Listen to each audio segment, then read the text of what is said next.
Chapter 4:18. Elite adventurers who were related to the Northlands factions, an incarnation of a Chaos main god, a Holy Knight squadron that suddenly appeared, and they were even prepared to sacrifice themselves. Perhaps it was a coincidence that a single factor had appeared in this city, but it would be far too naive to think that it was a coincidence when all the information was gathered together. But if I needed information, which organization in the world could compare to the fairies in front of me? I had a deep-rooted alliance with them. This is my Diamond VIP card. I need the latest local information. Yep, not only about this mortal plane, but also the most recent important news in the Chaos Abyss. The fairies hurriedly led me into the store when I showed them my VIP card. Inside, there were fairies running around wearing small uniforms and red earrings.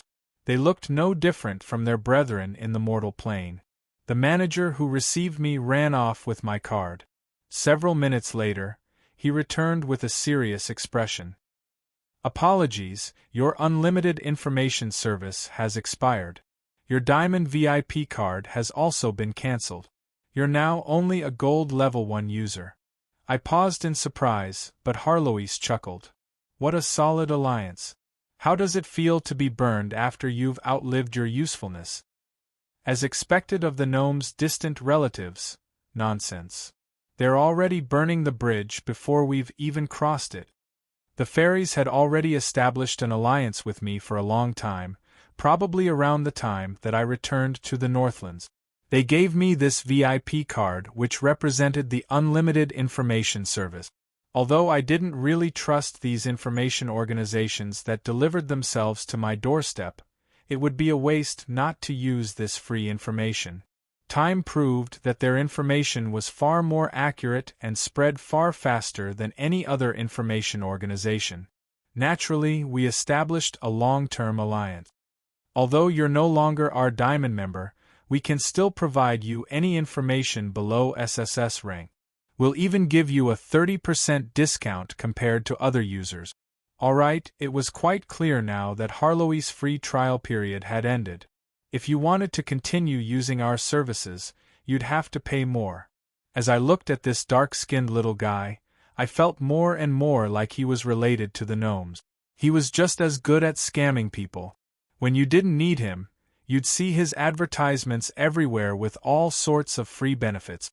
But when you needed him, he'd suddenly raise the price. Your Highness, please don't think that we're targeting you. Your Gold Level 3 stars are still the highest level of service.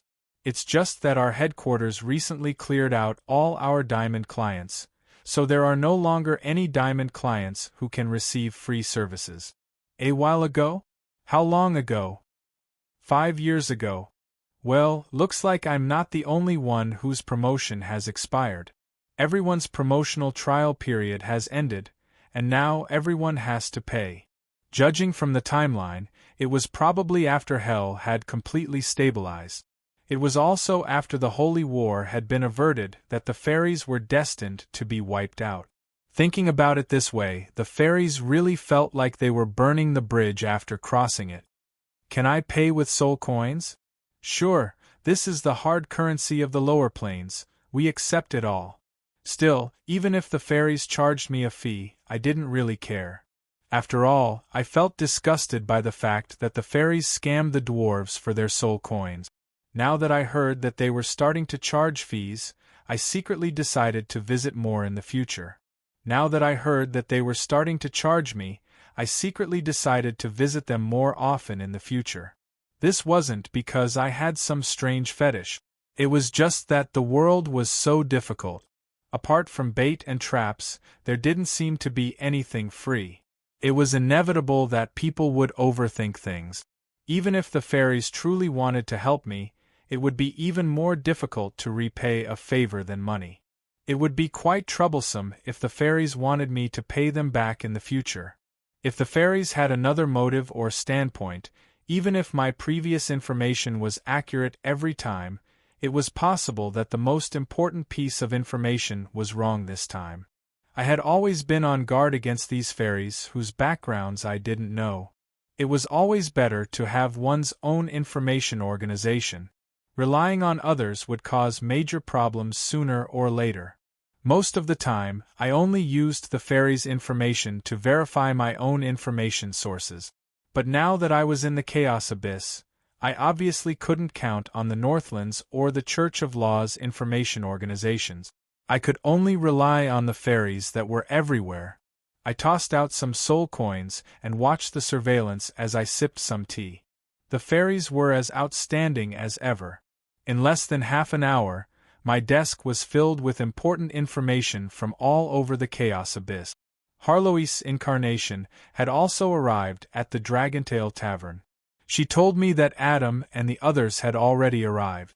This was already a pleasant surprise for me, but she mysteriously told me that there was another surprise waiting for me. Based on my many years of understanding of Harlois, this surprise would likely be something that could scare someone to death. Considering how my luck had been becoming scarier and scarier lately, I had Harlois think of a way to contact the more reliable Marguerite. I also decided to buy an escape route from the fairies. The fairies were quite generous to those who were willing to pay in gold. However, the very first piece of information gave me a huge blow to my head. A certain Draken in the top 10 of the Calamity rankings committed another crime in the mortal plane and angered everyone. Several dozen gods and semi-gods are hunting him down, and he's now vanished without a trace.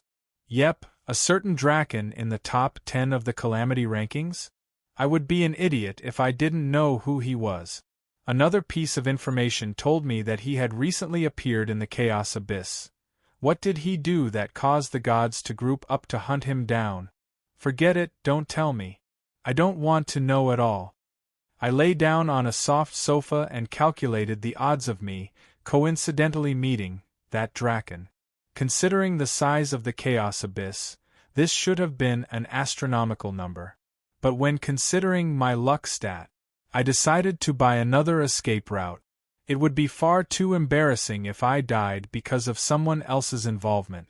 Harlois and I split up to read all the information in front of us. Obviously useful information would be quite difficult to find. I simply memorized it all for now. Perhaps I would be able to use it in the future. Many rumors that seemed like nothing more than gossip could actually reveal important information. As expected, I didn't have any information on Cavendish that I valued the most. The only information was that he suddenly appeared and killed that unfortunate Devil Lord. This was no different from the simple news report. For main god-level existences, even the fairies who were everywhere would find it difficult to gather useful information. But, apart from buying information, I also had some other trivial matters that I needed the fairies' help with. 2 letters. One for the Church of Law and the other for the Southern sect. Since I had agreed to help the snake god and received my reward, it was only natural for me to be loyal to him. This was also fulfilling my promise. Originally, I had better channels to communicate with the Hades faction gods, but when I thought about how that infuriating undead emperor was still forcefully occupying my personal world, and considering her main god-level combat strength, I could only endure it for now. Once we have enough powerful teammates, we can start the Undead Emperor dungeon. The second thing I needed to do was to collect all sorts of myth-ranked materials and related information through the fairies' organization. Although I didn't have high hopes, it was possible that I would be able to obtain a large amount of rewards.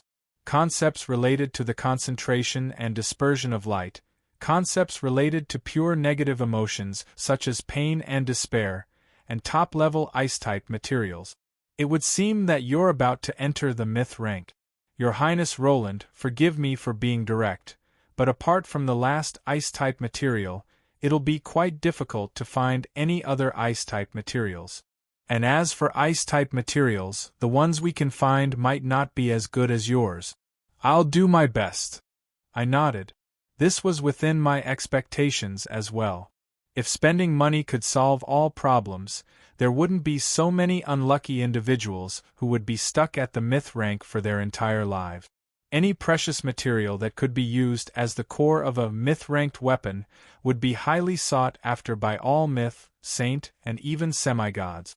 If they were lucky enough to obtain such a material, even if they didn't use it themselves, they wouldn't casually use it to strengthen their opponents. Powerful existences at this level would rarely lack money. Exchanging for their own necessities was the most common choice. But when considering the scarcity of materials and the mistrust between both sides, even if both sides were willing to trade, the final success rate would be incredibly low. Right, help me look for information on this adventuring team as well. Cassio's adventuring team was shown in my memory sphere. Since the adventuring team members were quite strong, they should be quite famous. But this time, the fairy's name Didi fell silent. Do you need more money?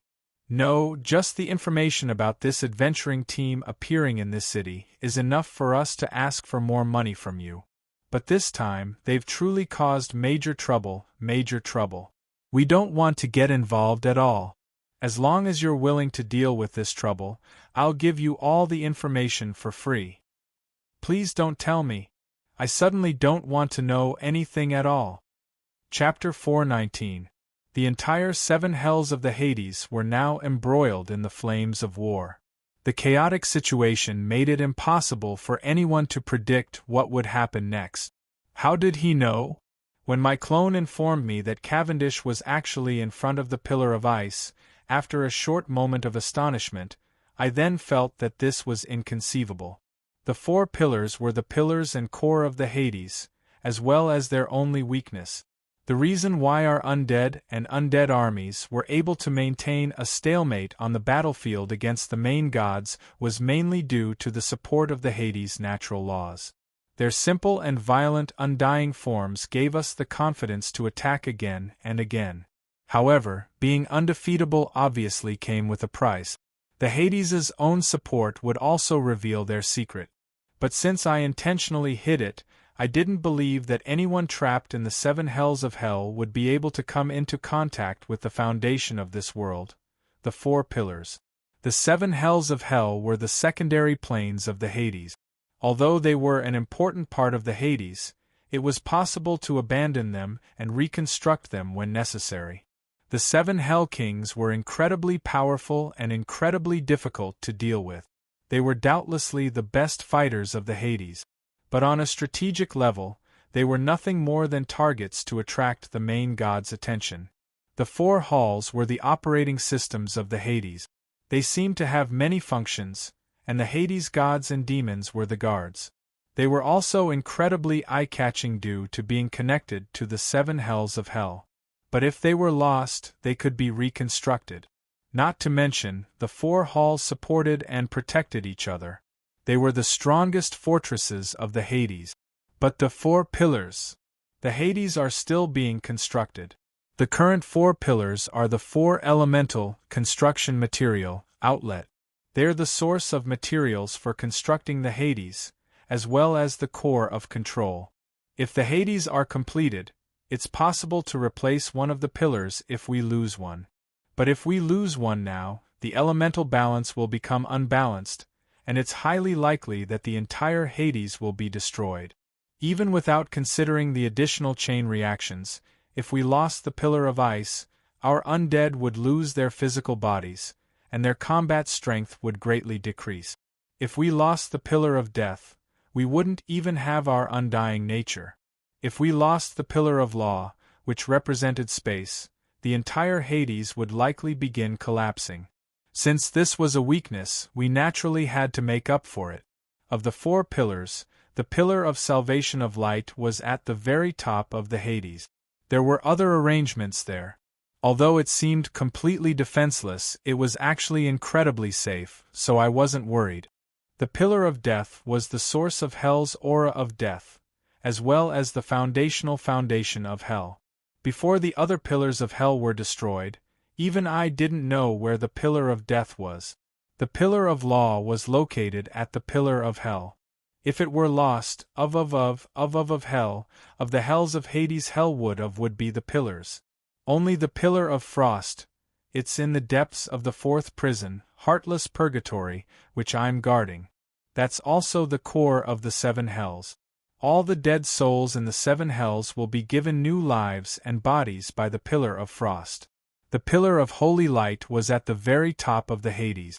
It was the boundary between life and death, guiding the living and the dead.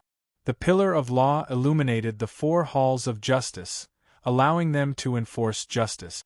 The pillar of ice bestowed life and physical bodies to the undead of the hells of the hells.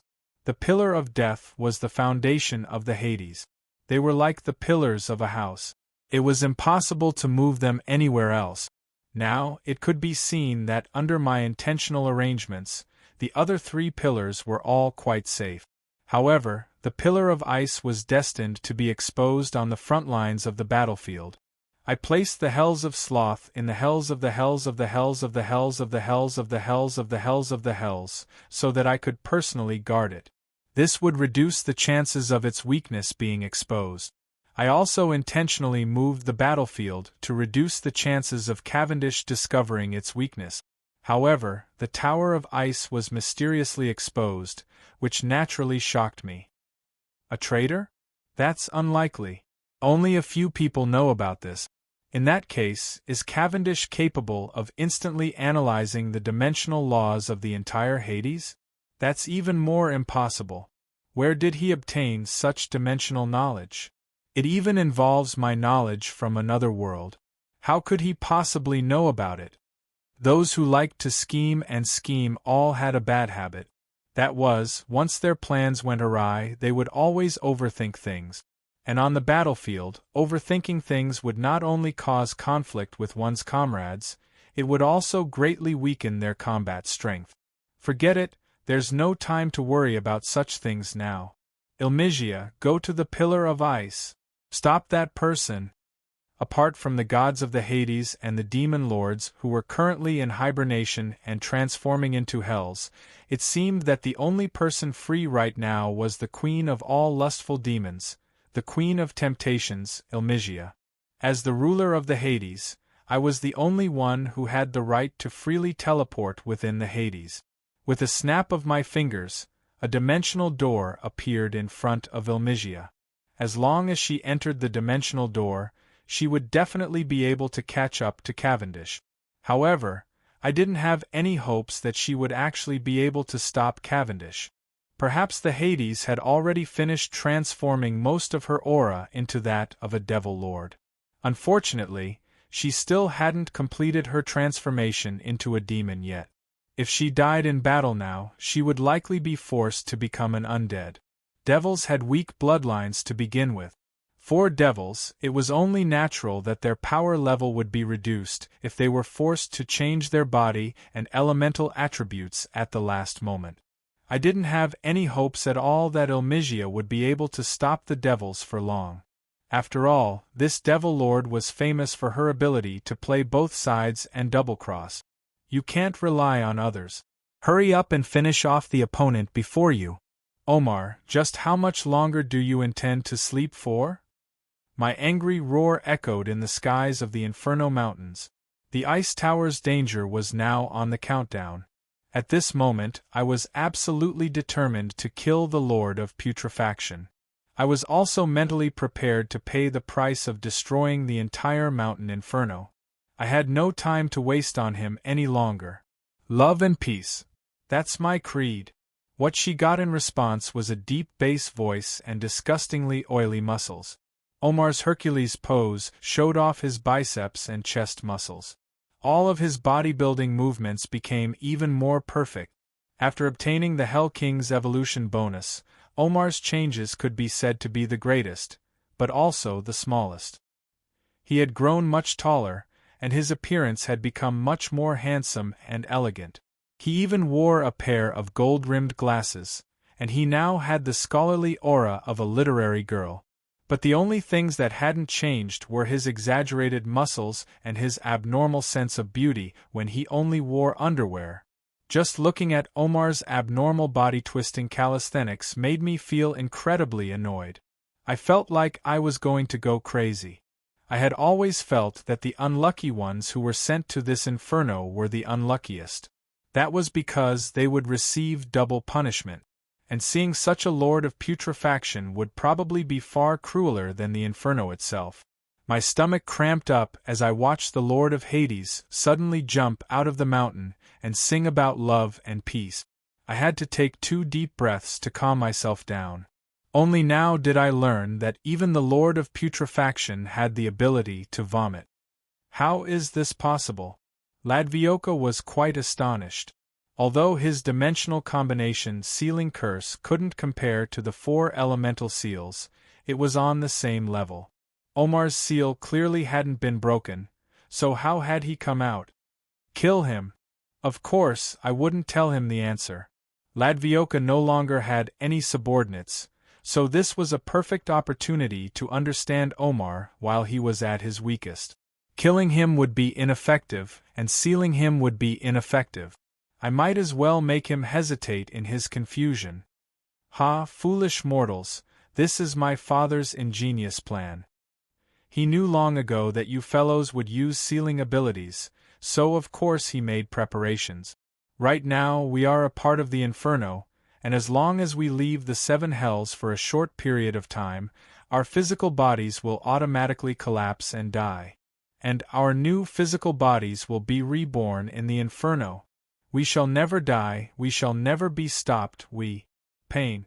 My father, why did you hit me? All right then, if it wasn't for the fact that the situation wasn't right, I wouldn't have only hit him. I would have even wanted to kill him. I should say that as expected of the incarnation of pride, Ladvioka's ability to die because he talked too much was a perfect example. Not only did he explain why he wasn't afraid of being sealed, he even exposed his weakness of being unable to leave the Inferno for an extended period of time. But judging from Ladvioka's increasingly astonished expression, knowing the reason didn't mean that the problem could be solved. Since he was unable to seal Omar's undying nature, he had been forced into a corner. Let's connect. Let this idiot know just how powerful you 2 brothers are. Of course, I hadn't awakened Omar just to hear him reveal his weakness. Envy and pride were unique concepts.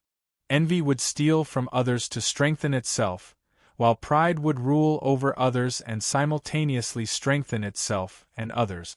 Their abilities didn't conflict with each other, and could even complement each other from the very start. The bone giant lowered its head and instantly swallowed Omar. The next instant, the entire bone giant began to undergo a mysterious change. Envy the Titan evolved yet again. While Roland was going all out and intending to have Ladvioka appear first, Cavendish was smiling as he walked through the snow in the Inferno of the Heart, the 4th hell. This time, I've finally fooled him. That's right, when Roland had tossed out a teleportation portal to lure Cavendish into it, he hadn't actually entered it at all. He had only tossed a clone into it, while his true body had been searching for the Tower of Ice in this endless inferno of ice. Roland had been quite careful when hiding his items.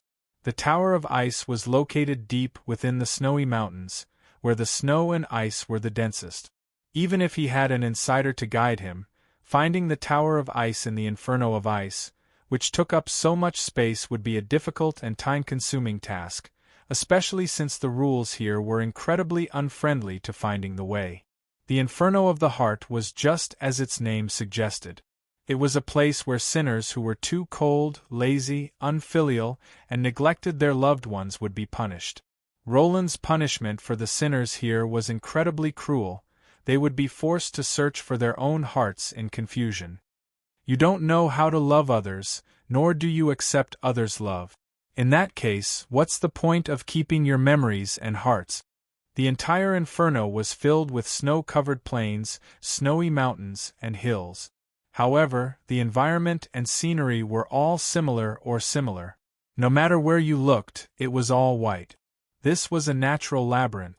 The sinners' hearts were cut into countless pieces, and the demons randomly threw them somewhere. The souls who had lost their hearts would also lose their memories.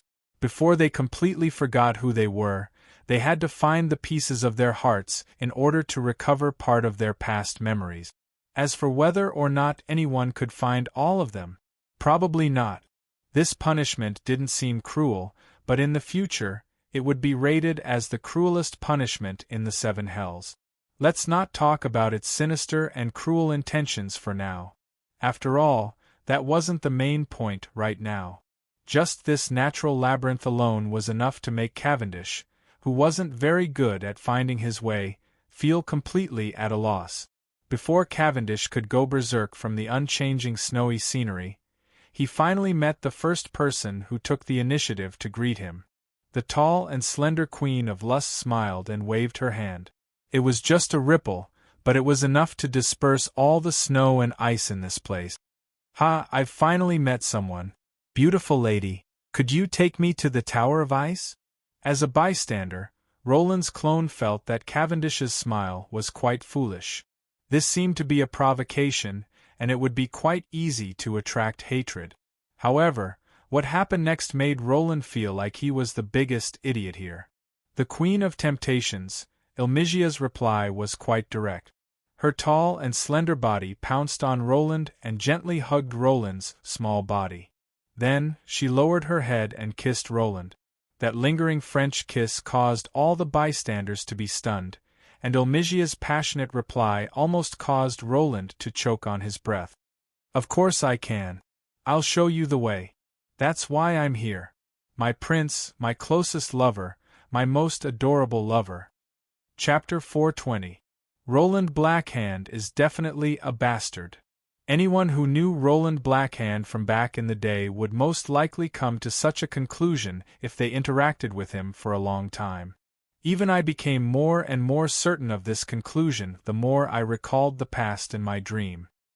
Even if he's not a bastard, he's most likely a scumbag. Stealing, cheating, robbing, assassinating, extorting, kidnapping, and rape. Alright, I didn't mention the last one. That was because there were no benefits to be gained from doing such things. Pure physical pleasure would be meaningless to Roland Blackhand from back in the day. That was why, since he could gain benefits from doing such evil deeds, and he could also obtain life points from the system to strengthen himself, he naturally had nothing to fear. In order to obtain the power to take revenge, Roland Blackhand hid his identity in the Cloud Tower. He unhesitatingly betrayed Amelia, whom he owed a debt of gratitude to, but judging from the witch's actions, Amelia wasn't wronged. He even felt that taking the righteous path was too slow, so he secretly took Harlois as his teacher and researched forbidden undead magic and life modification technique. It could be said that he had no bottom line at all for the sake of obtaining power. In order to find his mortal enemy, Roland Blackhand had no taboo at all. He had also accepted his former disciple with a purely utilitarian attitude. Perhaps in the end, Roland Blackhand had been deserted by all his friends and family. From a certain standpoint, he had deserved it. Even I didn't expect that the former child of light would fall so far under the influence of hatred. The more I recalled the past in my dream, the more I remembered his shameless actions, the more I discovered the difference between my past self and my current self.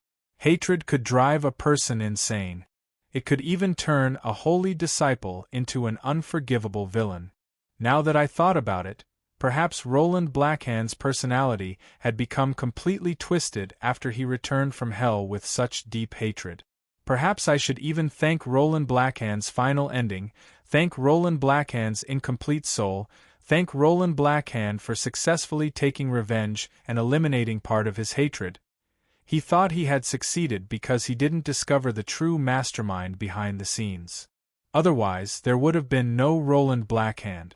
The Holy Knight Rollo was actually an existence that was even closer to the original Roland. If he still had the twisted personality of the Black Hand and met Adam and Little Red, it was likely that something terrifying would have happened. But from a certain standpoint, perhaps his dark personality was even more attractive.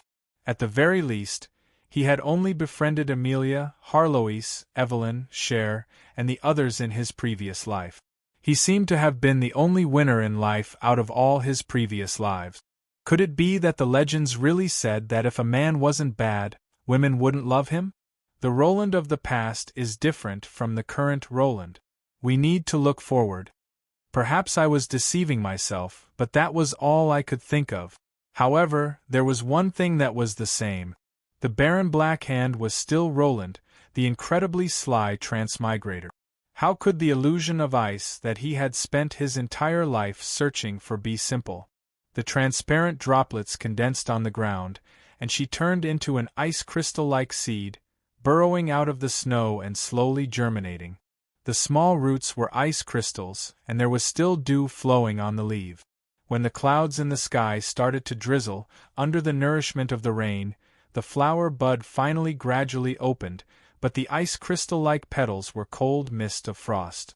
You're actually able to use simple ice and snow magic to such an extent. You're truly amazing. You actually hid such a trump card back in the day. The silly cat's evaluation made me feel rather proud of myself. As expected, experts knew best. This seemed like a simple performance of ice and snow, but it actually displayed all the different forms of water: snow, frost, ice, cloud, rain, dew, mist, and steam. This required a deep understanding of the various forms of water, as well as an incredibly high level of magical control. In Hei's magic system, the four major elements of wind, fire, water, and earth were the basic elements of everything. Ice and snow magic was actually classified as an extension of water magic. Actually, most ice mages would need to learn water magic for a period of time before they could specialize in ice and snow magic. Before they could summon ice and snow, they would first need to learn how to use magic to summon and control water. And for water mages, understanding the various forms of water was very important. Controlling water's nature would allow one to achieve twice the result with half the effort.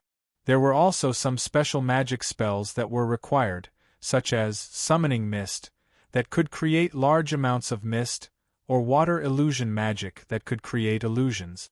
This was also how Roland Blackhand became an ice mage. But as a transmigrator, his understanding of the various forms of water far surpassed that of ordinary mages. His research on magic also combined the concepts of physics from the past.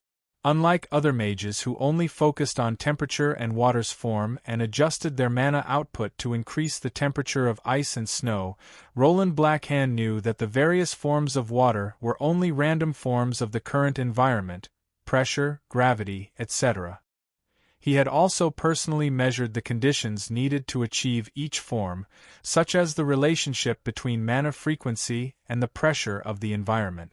Of course, if that was all there was to it, it would only increase his understanding of water's form and perhaps slightly increase the power of water magic. It wouldn't be very meaningful. However, Roland Blackhand found an alchemist to make a magic ring. Not only could the ring fix a special pressure, it could also save the mana required for conversion, and it could also record the fixed frequency and mana output on the ring. The meaning of this was that as long as Roland Blackhand used his mana, he would be able to choose a form of water to transform into. For example, he could transform his mana into ice, but the temperature would still be below 0 degrees Celsius. In this way, Roland Blackhand's mana conversion rate and spellcasting speed would far surpass ordinary mages. In fact, he could even transform his mana 10 times more efficiently than ordinary mages of the same level. Roland Blackhand created 8 of these rings. Together with 2 other magic rings, Roland Blackhand wore all of his fingers. In order to conceal his Lord of the Rings' specialty and weakness, Roland Blackhand wore a pair of black magical gloves. Using these gloves as a disguise, Roland Blackhand called himself Roland Blackhand. Later on, he became Baron Blackhand. Archmages would often use their highest level spells to prove their own abilities. Being able to transform quickly didn't mean that they could use higher level spells. Being able to win in a duel was only a minor advantage. However, Roland Blackhand used this as a foundation to create his own combat style. The scene before Roland Blackhand was a perfect example of his Blackhand style. The Berserk Red Dragon displayed her outstanding combat talent and technique. However, she was still unable to catch her sly opponent. Her heavy punches were all deflected by the swirling icy water around her. Ice would mysteriously slip under her feet and trip over her feet. When she finally managed to catch her opponent's shadow, her dragon breath was focused on a shadow created by an ice mirror. Meanwhile, her opponent was only an ice sculpture made of snow. "Bastard, get out here!" The more he fought, the more anxious and impatient he became. However, he was still unable to catch his opponent. Meanwhile, the surrounding mist was unknowingly becoming thicker and thicker. However, the cold mist that was intentionally meant to kill only prevented the humanoid red dragon from seeing what was happening before him. Finally, a sharp ice blade slowly extended from the mist behind him without him realizing it. "Do you think I'm an idiot?" Little Red turned around and punched. However, she missed. The ice blade instantly shattered and transformed into an avalanche of snow. It was nothing more than an empty shell. However, 5 ice spikes suddenly extended from the ground and stabbed into Little Red's thigh, clang. Unfortunately, the ice blade still didn't break through Roland's defense. When the furious red dragon turned around, she lightly touched something on her neck. That sharp line of ice was right there. Crack. The ice line, which was powerful enough to cut through the ground, directly broke apart. It still didn't break through Roland's defense. But then, a sudden rainstorm fell from the sky, and the cloud that was more than 3 meters high suddenly covered Little Red's head. The falling rainwater only covered Little Red. Before she could break free from the predicament of being a drowned rat, a ball of cold water suddenly wrapped around her head, making it hard for her to breathe. Waff! Little Red was having trouble breathing. She was furious beyond belief. She hadn't even managed to touch her opponent since the start of the battle. The ball of water on her head made her feel even more displeased. She completely forgot about her promise of not transforming into a dragon, and not using any power above legend, and directly transformed into a dragon, and then, in midair, Mises took a deep breath. After the immemorial dragon used her dragon breath to completely destroy the land where the duel was taking place, she was slightly worried that she might have gone overboard. However, she discovered that the man who was supposed to be fighting her was currently drinking tea with the black cat and the white dragon in a nearby mountainous area. And so, Mises took a deep breath. Mises took in a deep breath again. All right then. When the furious red dragon transformed back into her human form, the ground had completely transformed into a sea of flames. At that time, she happened to hear Harlow's comment on Roland Blackhand's ice illusion. "How dirty! He doesn't have any dignity or presence that a mage should have. His techniques are purely for killing. He's no different from those rats, thieves, in the sewers." That's right, Harlow's was correct.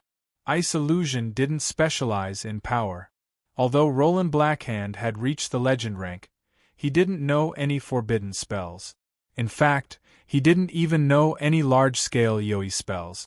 All of his abilities were focused on creating illusions to confuse his opponent, obstructing his opponent's attacks, and small tricks to obstruct his opponent's attacks. And his ultimate ability to kill his opponent was his Blackhand style of attacking from behind. Although it's dirty to the point where it's impossible to see, it's powerful, fatal, and difficult to defend against, especially against mortals. Your attack style has given me quite a bit of inspiration. Not bad. White dragons were ice dragons to begin with. Sam, who had already reached the supreme immemorial white dragon level, was doubtlessly one of the best ice mages in the world. I silently nodded at his comment. That's right, this was a pure killing technique. Everything was created for the sake of killing enemies, especially weak humans. There were countless ways to confuse the enemy, and the hidden ice blades that directly reaped the enemy's life were actually nothing more than a disguise. The various forms of water vapor, mist, and raindrops were actually sub-zero temperatures that would paralyze and freeze the enemy to death without them realizing it. Rather than calling him a mage, it's more accurate to call him an assassin who uses magic. Many powerful individuals far stronger than Roland Blackhand had died to him. Even myth-ranked archmages could lose their balance if they weren't careful and were killed by a thin thread covered in mist. Baron Blackhand definitely wasn't an honorable title. I was quite proud of the fact that even Little Red was defeated in her human form. Of course, I knew that even in her human form, Little Red could easily beat up human saint-rank warriors. But no matter how much power she had, it would be meaningless if she couldn't land a hit. And if I could break through her defenses, this fighting style would perfectly counter brute strength warriors. The moment Little Red landed on the ground, I smiled and gave her 2 bottles of century-old wine. After successfully calming her down, Little Red went to drink by herself. "How is it? Is there any advice you can give me?" I had asked Sam and Harloise to spectate the battle, as well as to spar against Little Red. Naturally, it wasn't just for fun. Rather, it was because I hoped that the 2 master mages would be able to give me some pointers. After all, although Roland Blackhand's power had almost completely recovered, he still didn't have any way of fusing all of his past ice power to break through to the legend rank. Of the 2 archmages before me, one was a genius mage who was known as the Omniscient One, while the other was a supreme immemorial white dragon who was at the peak of ice magic. If even they couldn't find a way to reach the legend rank, then I could only go to the Great Snow Mountain and try. But when I saw both archmages silently shaking their heads, I could only helplessly give up. "It's not that I don't have any ideas." Harloise's words caused my eyes to light up. However, I could already guess what she was going to say next. It was likely something that I didn't want to hear. "It's that everyone has their own path. I'm afraid that saying it out loud will affect you." Sam's reply was within my expectations. Actually, I had long since understood what he was going to say. Every powerful individual reached their current power level step by step. None of them had reached their current power level by luck. Of course, I knew that everyone has their own path. Others' paths will become narrower and narrower, and their achievements will be limited. But the problem was that if it wasn't for the fact that I was at my wit's end and couldn't find my own path, I wouldn't have asked for help. I didn't have much time left. If I slowed down, all of my plans might go awry. Naturally, I became even more anxious. "Perhaps I have an idea." My system, which had been abnormally silent recently, suddenly spoke up. Chapter 421. The water elemental plane was also known as the Blue Star. Her entire plane was an abyss composed of countless layers of seawater. Unlike other elemental lands that had fixed coordinates, the Blue Star had countless secret doors and spatial tunnels. Nobody knew if a certain layer of water led to an unknown plane. Although this region was called the Blue Star, in reality, only the surface of the water was clear blue. The lower parts of the water were grayish-black, making it impossible to determine the depth of the water. In fact, no one knew how many powerful residents and treasures there were on this water star. After all, the strange undercurrents and natural environment could eliminate any weak visitor. Lai Wenj Dando was a rather tongue-twisting name. But in the elemental language, it was a synonym for transfer station. This was the name of a light blue body of water. There were even some ships that obviously came from another dimension. This body of water was also a transfer station for the Blue Star to come into contact with creatures from other dimensions. It was also one of the few bodies of water here that had air. That's right, this was still a body of water. There was no place on the Blue Star that didn't have water. The entire plane was composed of water. However, some places didn't even have oxygen that whales and other aquatic animals needed.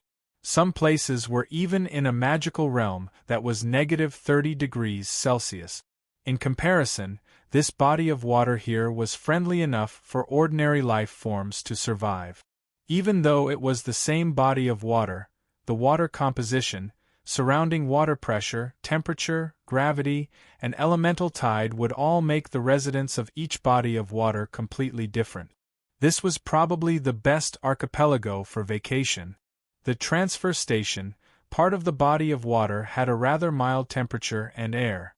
Meanwhile, there was an artificial waterless area underwater that was a gathering point for merchants and explorers from other dimensions. Normally, this area would be quite noisy, but today, the streets here were completely empty. That was because the water elemental goddess was here to receive a venerated guest. She didn't want anyone to witness this meeting, which was why she had the water elemental warlord clear the area beforehand.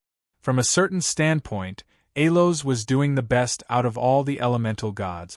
Right after she broke free from her seal, she immediately took control of the water elemental plane and led her subordinates to stir up trouble in Aichi. Apart from the fact that the water elementals weren't very ambitious, it was mostly because she had always been quite popular.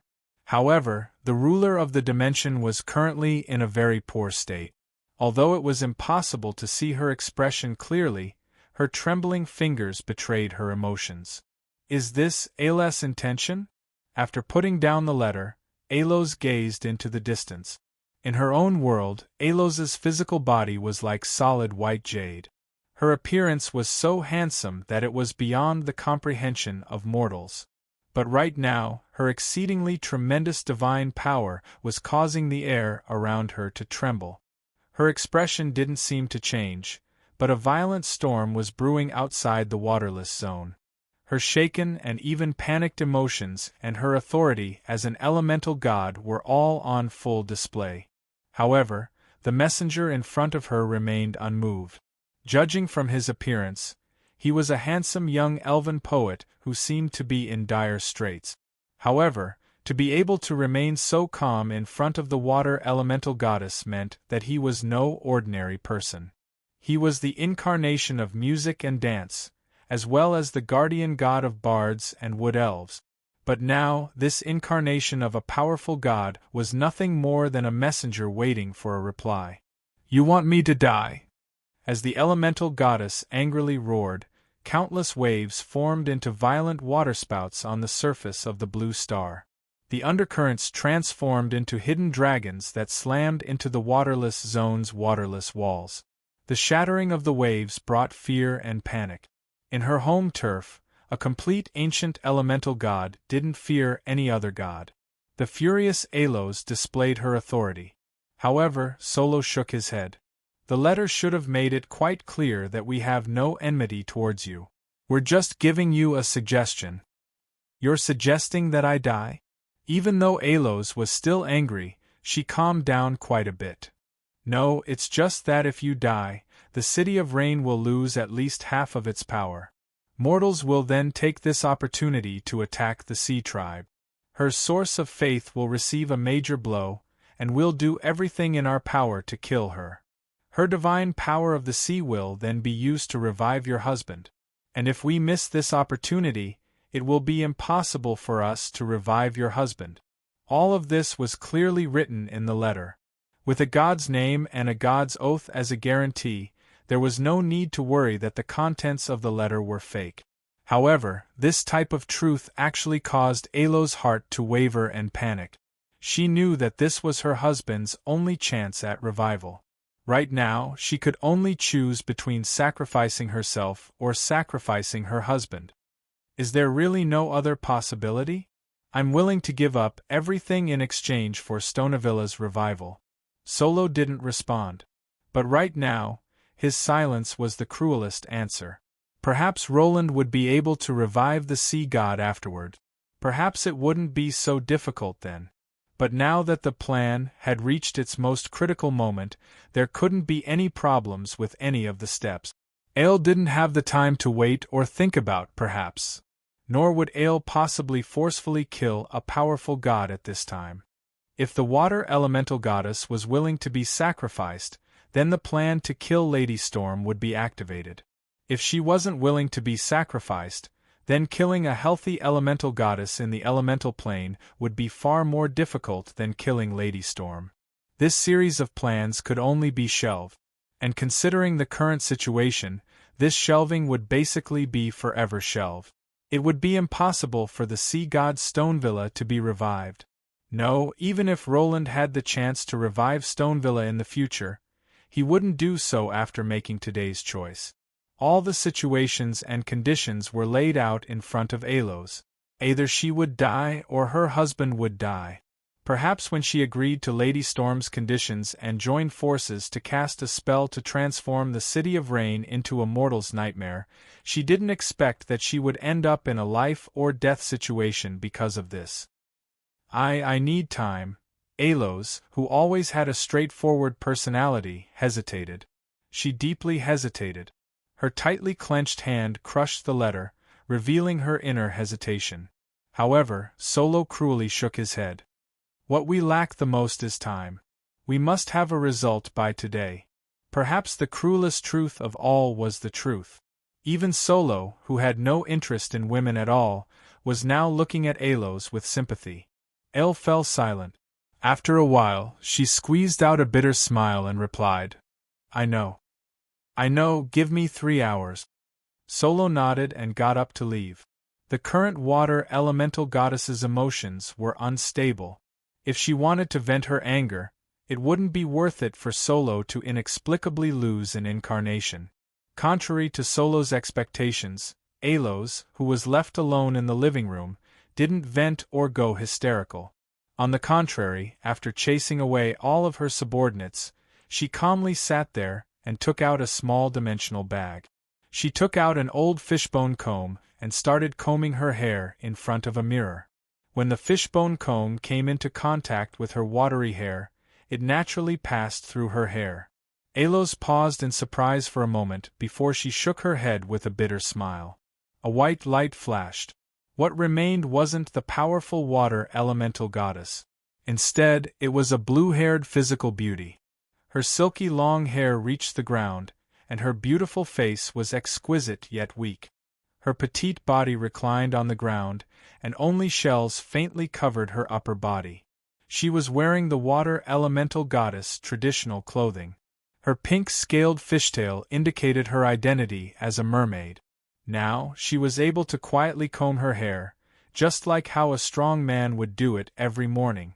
Back then, she would quietly sit there with her tail curled up like this every morning, waiting for the man behind her to comb her hair. How many years has it been? You've always said that my current appearance is too weak, that my subordinates will look down on me, and that you need to transform into a strong and large person in order to control the situation. The comb sliced through her silky long hair. Her long blue hair fluttered in the air, and it glistened like a beautiful rainbow. But what followed the rain were strands of hair and uncontrollable tears that fell from the sky. You always said that I was a crybaby, and that you wanted me to learn how to be strong. Otherwise, my subordinates would bully me. There was no powerful elemental goddess here. There was only a weak mermaid who was crying because she had lost her lover. Her tears fell onto the ground, shattering the moment they transformed into silver pearls. Meanwhile, on the surface of the Blue Star's ocean, the entire world began to drizzle. Do you still remember? You were so angry at me because I let go of that maid who stole my tears. You said that doing that would only make others think that I'm weak and easy to bully, but her tears didn't stop. The rain in the entire plain kept getting heavier and heavier. The mermaid's physical body began to become transparent along with her tears. I've always admired you. You're so strong and resolute. Nobody can match up to you. You're just like the main character of the world. But what I like about you the most is the gentleness in your heart. Back then, you even asked me why I liked you, and I immediately got angry. Ha! Did you think that I was angry because you doubted my feelings? I was angry because you forgot about the little mermaid that you saved from a magical whale. Her tears blurred Alo's vision. However, she still took out a red memory gem from her pouch.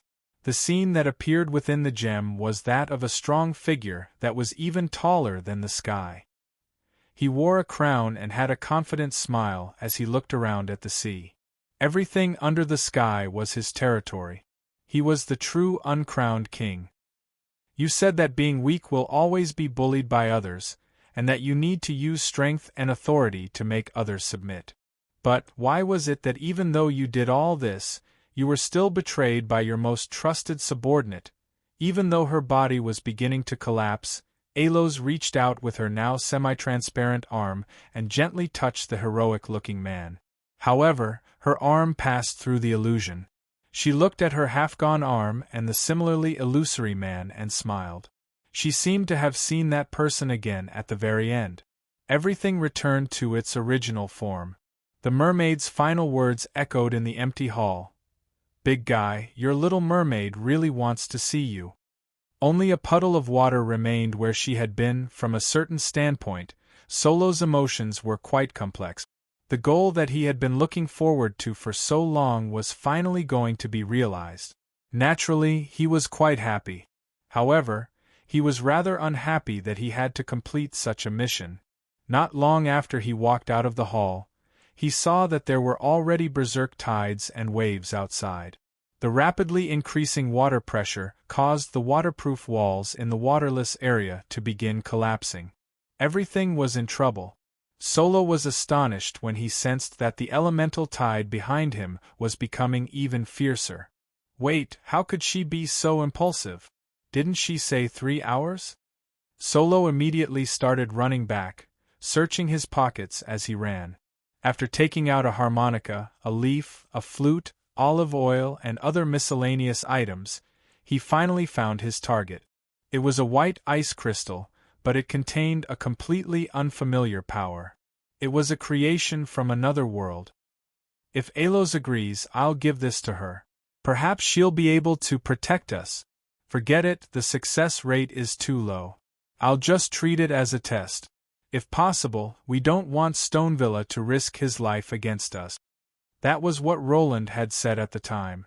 However, this ice crystal that should have been given to Alos was now in Solo's hands. Solo furiously waved it around as he shouted. You must be a super slow-witted water elemental, right? Why are you so impulsive?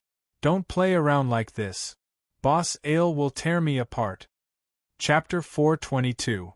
We're capable of destroying Water City, and we're even capable of causing Lady Storm's death. In that case, how much are you willing to pay in order to reclaim your own capital?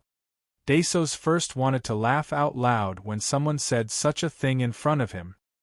He felt that this joke was hilarious, but when he looked at this messenger from the Northlands who had a special status, he couldn't bring himself to joke about it. Instead, he fell silent. Gleena, Queen of the Slewir Kingdom in the Northlands, suddenly personally visiting the Ottoman Empire, which was currently in the midst of war. This was quite surprising. Perhaps this suggestion was quite inconceivable, but since this person before him was making such a suggestion, Dasos would have to carefully consider the implications. Gleena was that person's chosen messenger and representative. Or, more accurately, his successor.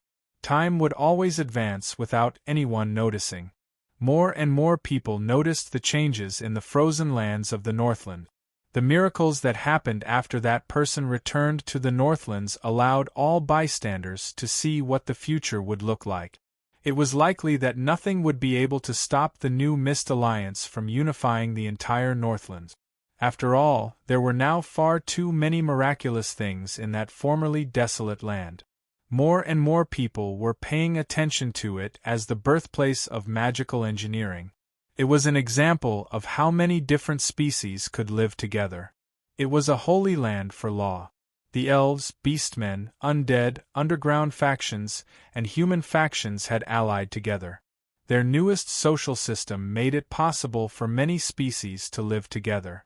Even sand could be gathered to form a tower, not to mention the fact that they were all from powerful combat species. Knowledgeable people could already see that within 2 or 3 years, a mega-faction would gradually rise up in the Northlands. Unlike the chaotic Achi world, the Northlands were peaceful. Or perhaps it should be said that the Northlands had already passed their tribulation. While other countries and species were busy dealing with their own problems, the Northlands were able to grow and strengthen in a relatively peaceful environment. They even had the spare capacity to support other countries. And in this new power, the 2 females of the Mist were destined to become the core. One of them was Renee Cheen Mist, whom Dasos had already met before, and the other was Gleena. Of course, He didn't know that he had already seen this girl's other appearance. For He, who had absolute royal authority, a ruler's personal charisma and abilities were incredibly important. It was no exaggeration to say that a fatuous ruler could destroy a country, while a virtuous ruler could bring prosperity to a country. Dasos had already evaluated both of the Mist Tribe's princesses, and his evaluation of Renée was slightly higher than before. Although her combat achievements and power level had obviously improved, judging from how she was constantly avoiding politics, she had probably evolved from a mere flower vase used for propaganda purposes into a valiant general who could take charge of an entire region. However, Dasos only had one evaluation of this little Northland's queen who rarely appeared in public. She was unfathomable. She had been hunted down at a young age and escaped into the underground world. She grew up in the chaotic underground world and finally returned to the Northlands to seize power. If this story was given to an outstanding bard or playwright, perhaps a classic story about the princess's revenge would be written. Ordinary people might only treat it as a story, but powerful emperors could see many other things from it. The underground world. Didn't that man also return from the underground world? Could it be that she obtained that man's recognition in the underground world and was able to restore her country? Sometimes, how far the truth, deduced from various sources, was from reality would depend on the person's imagination. In the eyes of schemers and those with power, there were no coincidences in this world. Everything was a plan and a contingency plan. However, from Darsos's point of view, the intelligence agents had already gotten the answer from the minor details. The little girl in front of him seemed to be around 10 years old, but she had abilities that far exceeded her age and appearance. She was skilled in government affairs, industry, economy, and the balance of power. She had only been in power for a year, but not only had the country been firmly grasped in her hands, it was even showing signs of resurgence. Some things could be explained by talent, but things like government affairs and industry required the accumulation of sufficient practical experience and theoretical systems. It was impossible to reach such a level at such a young age without the guidance of a veteran. And this time, the way the little queen addressed that man explained everything. Adoptive father. Yes, Glina was that man's adopted daughter. That man often came to talk to her in private.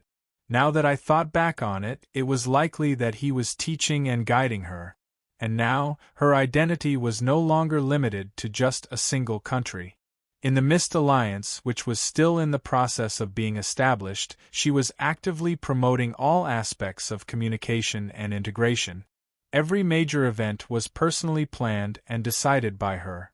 As the Mist Alliance, which was a new faction, became more and more mature, she also gained more and more authority and status as the leader of the Mist Alliance. In fact, even when that man wasn't in the Northlands, the people around her had already recognized her as his representative. This wasn't easy at all. This was basically another type of Crown Prince Regent. The Northlands people of the Mist were also more and more accepting of this little queen who suddenly returned. In fact, she was on the same level as the incredibly famous Night Princess, calling her the Twin Star Princess. Obviously, that was a reference to the legendary Twin Star Prince. And in the current people of the Mist's hearts, the valiant and battle-savvy Renée was the same as the impulsive and battle-hungry Prince Cavendish from back in the day. And this intelligent and capable Queen Glina, although she didn't always have a kind smile like the Child of Holy Light from back in the day, was the successor of Prince Roland from back in both ability and inheritance. With them here, the day of our people of the Mist's revival is right before our eyes. 300 years ago belonged to the era of the Twin Star Prince. Perhaps the Twin Star Prince and the Mist Kingdom finally met their end together, but no country or powerful individual would be able to ignore that final flash of light. The Twin Star Prince's final roar caused the entire world to tremble. That single country's victory against 17 countries was nothing short of a fantasy, not to mention the two undead calamities and the demon calamity that followed. Even though the twin star prince was ultimately destroyed, the people of the Northlands remembered the twin star prince's name and traces of his deeds. Wherever the people of the mist lived in the Northlands, there would always be statues of the twin star prince, which had already become totem-like spiritual protectors. And now, the twin star prince's inheritance and bloodline hadn't been severed yet. The former prince of the mist hid in the world and acted in the shadows, while his chosen successor raised the twin star prince's flag. Naturally, all of the people of the mist chose to return to this flag. Every day, countless people of the mist traveled thousands of kilometers to return to the twin star prince's home. The newly reborn Mist Kingdom and Mist Alliance were becoming stronger every day. Actually, the truth was always stranger than the stories. Fate was playing a joke on the mist. Not only was René Roland's successor, even René was Cavendish's successor. It seemed that some things were destined to be different, while some things had returned to their starting point. After saying such astonishing words, Gleena didn't even try to conceal her demonic vertical pupils in the slightest. Darsos's originally joking words were swallowed back into his stomach. Dasos didn't dare to be the slightest bit rude to this 10-year-old, expressionless little girl. In his opinion, Gleena would sooner or later become an equal existence to him. Why would such a person have the leisure to travel thousands of kilometers just to joke around with him? And, as long as it came from her mouth, no matter how ridiculous the suggestion was, he would have to seriously consider it. After a long period of consideration, Dasos gave his own answer. I originally wanted to joke around and say that as long as you can do it, I'm even willing to give you half of the Ottoman Empire. But when I think about that adopted father of yours who seems to be capable of doing anything, I feel that there's no need to say such a thing. The Emperor paused for a moment before making his promise. There's no need to say any nonsense about eternal allies. Neither of us believe in so-called eternal, but as long as you can do this, our two countries will naturally become the strongest of allies. And as the Ottoman Emperor, I promise that if you can achieve such a miracle, we'll hand over the Endo-Dukedom and Safa Kingdom to you. At the same time, we'll open all our markets to you, allowing you to obtain some resources that can be exchanged for money in the Ottoman Empire for 30 years. The Endo-Dukedom and Safa Kingdom were both subordinate countries to the north of the Ottoman Empire. The Endo-Dukedom was a mountainous country as well as a mining country. However, its mining production had been decreasing in recent years. Safa Kingdom was a country with many different species living together. Safa Kingdom's main citizens were mountain dwarves and dwarves. From this, it could be seen how much research Dasos had done on the Northlands. These two countries didn't take up much land, nor did they have a large population, nor did they have any potential for war. However, they had what the Mist Alliance and the Northlands lacked the most: a large number of skilled miners, blacksmiths, and technicians. The Northlands didn't lack mines, but they lacked miners.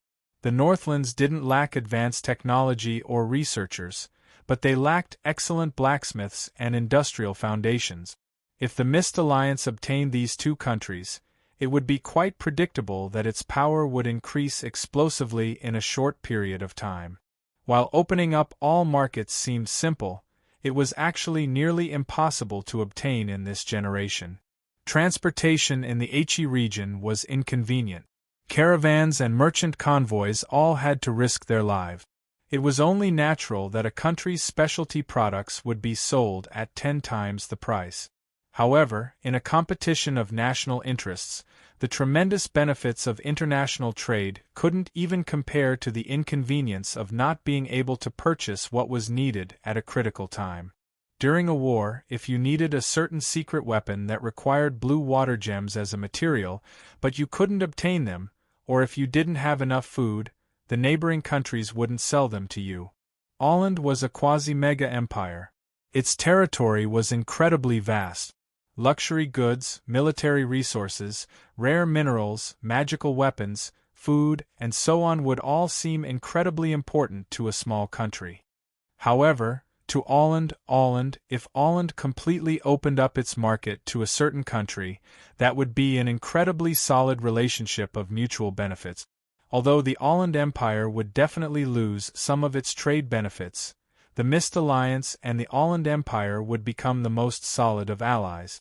This was the heart of an emperor. What the Northlands offered wouldn't be the most important to Dasos, but it would be what the Northlands needed the most. This would allow Dasos to obtain even more benefit, and as long as he successfully conquered the capital city, Dasos's own reputation would surpass that of the Northlands' founding emperor.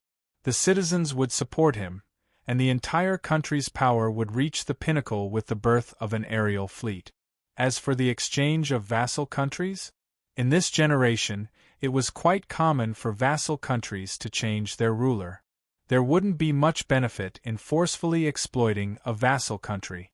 As long as the news wasn't publicized on a large scale, it would be fine. I'll also add the Milos Federation.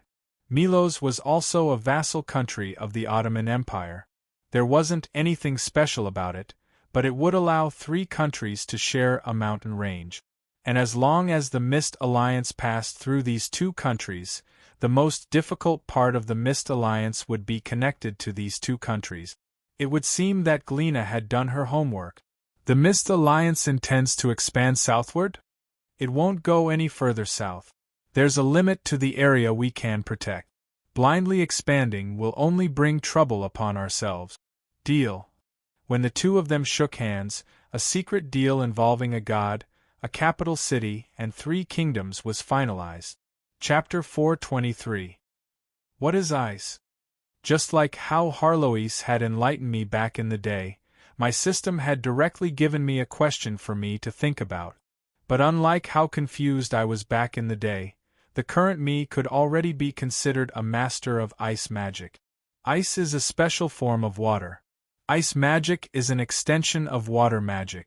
All I need to do is use magic power to create water that can rapidly change its form. This was Roland Blackhand's way of thinking in his second life.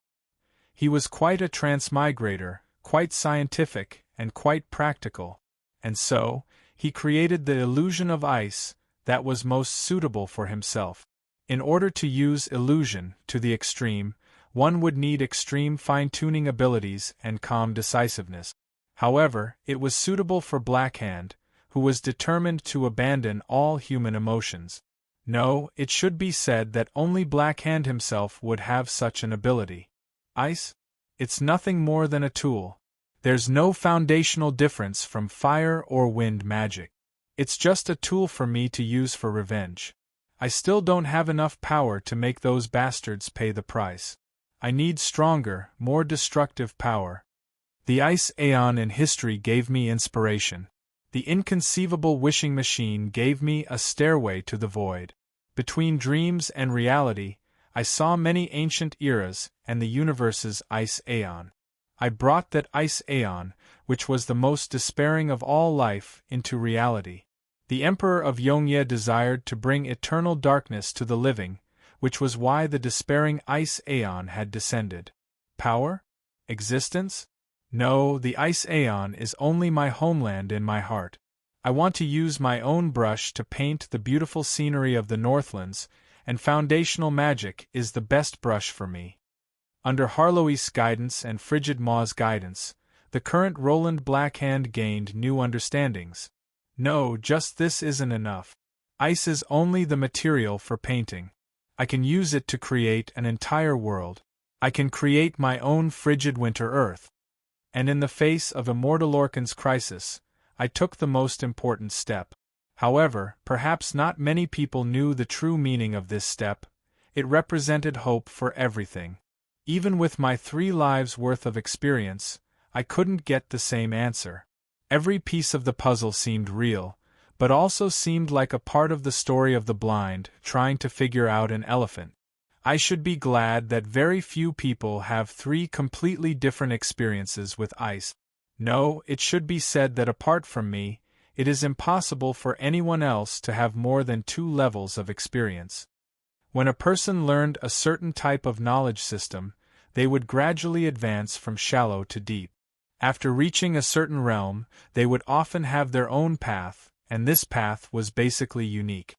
Even if the same person walked it again, due to the influence of those accidental factors, it would not be completely consistent. This kind of experience could only be experienced once in a person's life. It was like pouring water into a cup. How could a cup that was already full be filled with water? Even if the cup was destroyed and started all over again, it would be impossible to get rid of the traces of the past. This was the reason why a person could only have one soul imprint. Unless one could empty their head or even start from the soul, they would be able to start a new life from scratch. However, this was obviously beyond common sense. However, some things were beyond the scope of common sense, such as reincarnation and the system. Everyone had their own way of appreciating the same painting, but I had three completely different perspectives. Life's experiences were like a cup that was gradually being filled to the brim. It could only be done once, but I had already emptied it and had to drink it 3 times. Learning ice magic in 3 lives was because my soul had been injured in the cycle of reincarnation. This was both fortunate and unfortunate. However, I had learned and grasped ice magic from 3 completely different perspectives. When I thought back to the past, those useless efforts became 3 lives' worth of experience that others would never be able to obtain. Just based on my understanding of the essence of ice magic, I doubted that anyone had a deeper understanding of it than I did. Then, what is ice? I still don't know. I can see it from 3 different perspectives. Is combining them all together the correct answer? Then there would be 4 lives, 5 lives, 13 lives.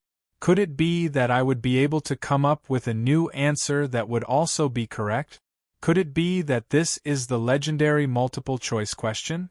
If I asked myself honestly, I didn't understand it as well as I did in the beginning. Was this the legendary saying that the more you knew, the more you felt like you didn't know enough? At the very least, if this was in the past, I would have unhesitatingly come up with a definition. But now it was impossible for me to come up with a definition.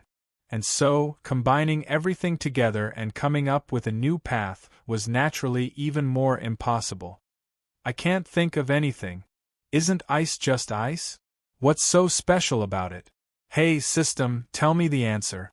My comprehension abilities aren't high enough, so I really can't think of anything. Didn't you already think of it? Ice is ice. It's a form of water, one of the 4 major elements that make up the world. All the definitions were created by later generations. Even ice magic was created from water magic. How could it possibly have the essence of ice? You're joking with me, and then I was unable to say anything else as countless knowledge and images suddenly flooded into my mind. The very first secrets of ice were revealed to me. This was a scene from when the world was first created. The amount of information contained in this information far surpassed what any human could accept. At first, I felt a splitting headache, but I was unable to faint no matter how hard I tried.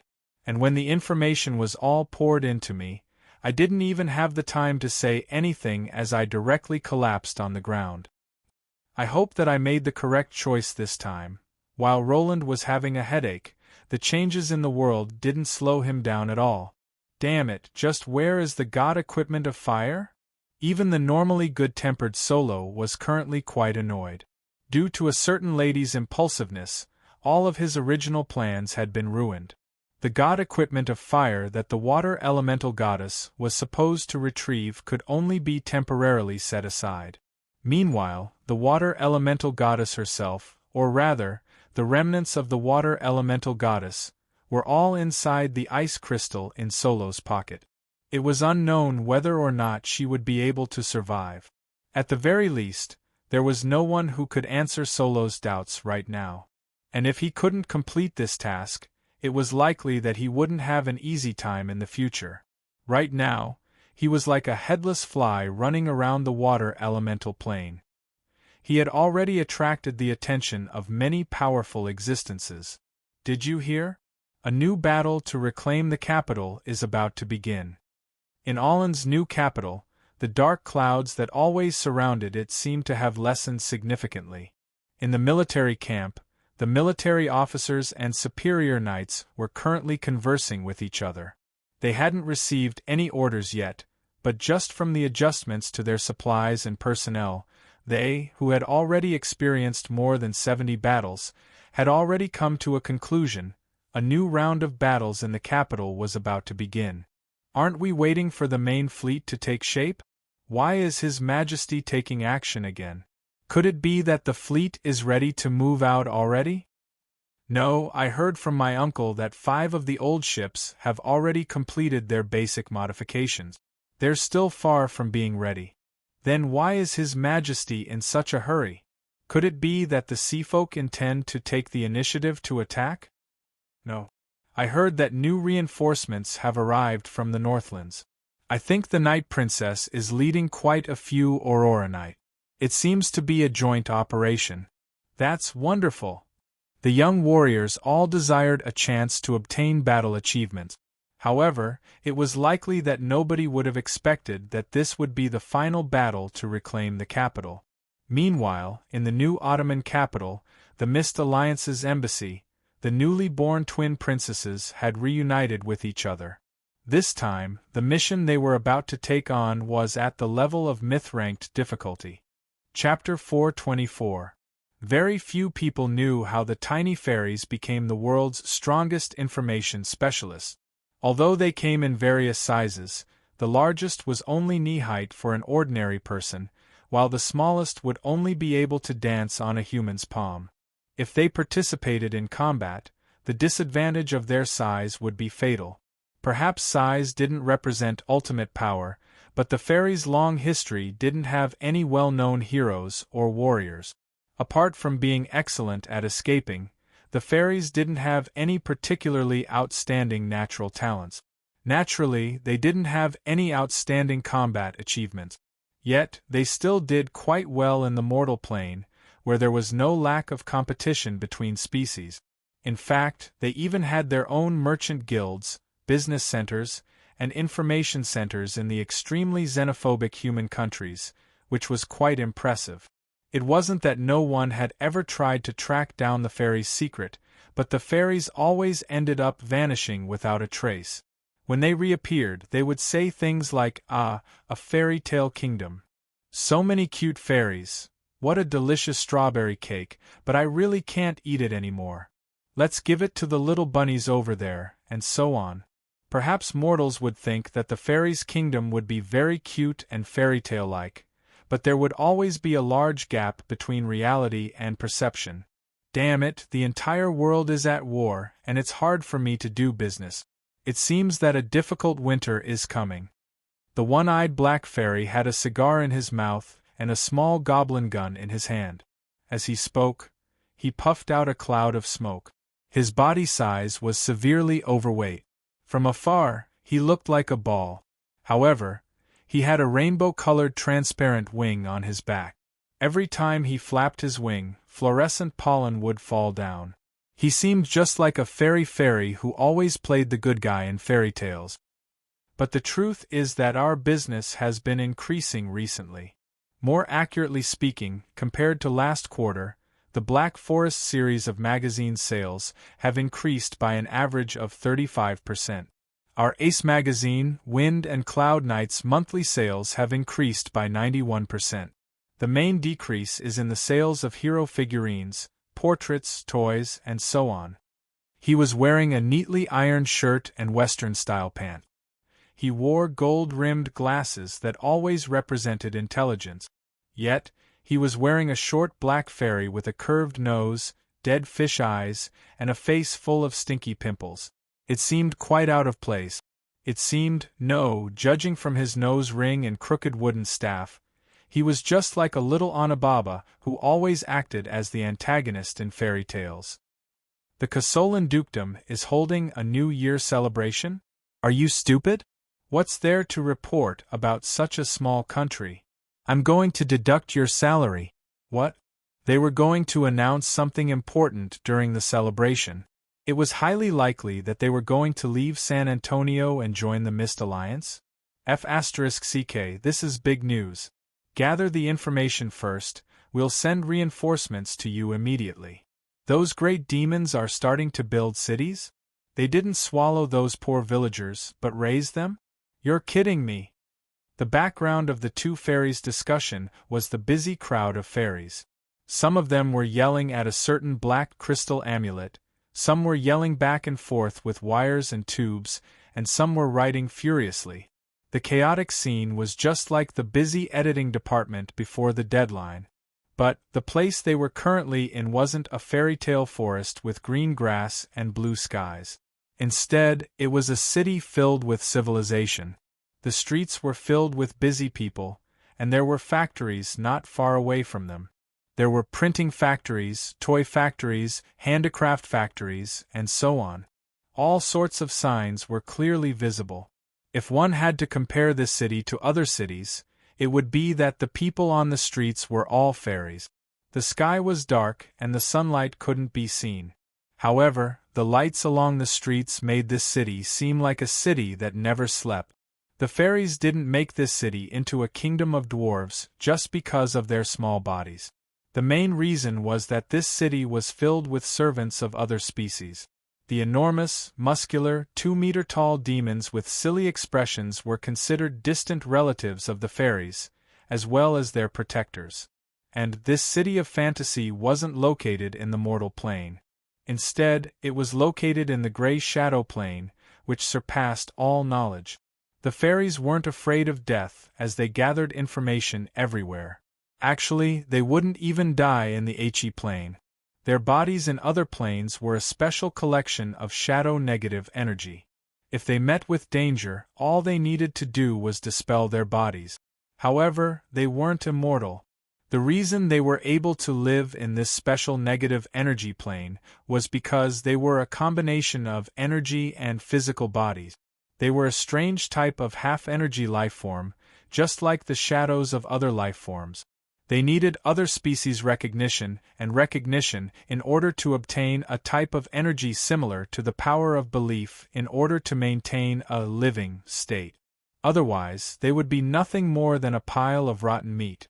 And this type of energy needed to be constantly replenished. Although they could eat, they could only taste it and couldn't fill their stomach. If they said that they were hungry, that would mean that they were about to die. That was why since ancient times, other species had gotten used to these seemingly omnipresent little fellows doing all sorts of things. In fact, they even tacitly agreed that these little fellows were members of the mortal plane.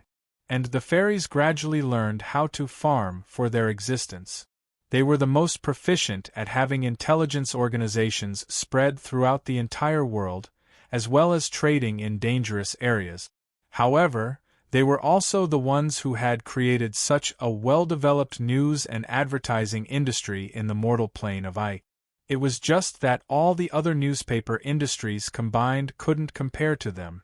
Being able to transmit information from the mortal plane to the mortal plane of Ike in a timely manner was something that ordinary lifeforms couldn't compare to. Of course, in order to farm for their existence, the fairies would always modify or even create all sorts of stories and legends. They would constantly have their own species branches appear. Fairies, little demons, shadow monsters, and so on would appear. And when the fairies discovered that children's energy was the most delicious and stable, not only would there be special squads that would come to scare children, there would even be the legendary great fairies that would give good children end-of-year presents. This was why the fairies' toy factories never stopped working all year round. And the dark-skinned fat fairy named Black was one of the top 3 bosses in this city. He had 4 toy factories, 2 printing factories, and more than 10 magazines, monthly magazines, and daily newspapers under his control. The energy he obtained was enough to support several thousand fairies. And, as a fashion, he even had more than 10 concubines. Not only were there fairies and great demons, there were even humans and elves from the mortal plane. Why was this fashion? This type of half-energy lifeform's reproduction ability was completely different from that of a normal lifeform. It was similar to a type of self-splitting after reaching full energy. Their newly split offspring would have nothing to do with them, and those so-called concubines would probably only be able to provide them with a bit of energy. And now this fairy was quite troubled. He swore on his beard that hadn't been shaved in 3,000 years that his business had met with some major trouble. What? It's fine as long as there aren't any problems with the food production industry and the newspaper industry. As my vice general manager, you're far too short-sighted. I'm even considering whether or not I should replace you. I'm sorry, boss. Please give me some pointers. Although the feelings of his own kind couldn't be used as food, Black really liked seeing his subordinates look at him with fear and respect. He viciously took a puff on his cigar and puffed out a few smoke rings before speaking viciously. Humph, it's not because you've been following me for 100 years, you idiot. Just look, the business of daily necessities is booming everywhere, but the sales of luxury goods are plummeting. Also, those species that suddenly appeared are fighting against the big guys. This only means that a periodic calamity is about to arrive, a great famine. A great famine. The little Onababa Albert was rather astonished. Would there really be a famine in the mortal plane? Or a famine for us fairies? Yes, as long as those stupid big guys start their so-called holy war again, a large number of people will be reduced, and the amount of food that our race can obtain will be drastically reduced. According to the previous statistics, in fact, our final population reduction ratio is the same as that of the big guys.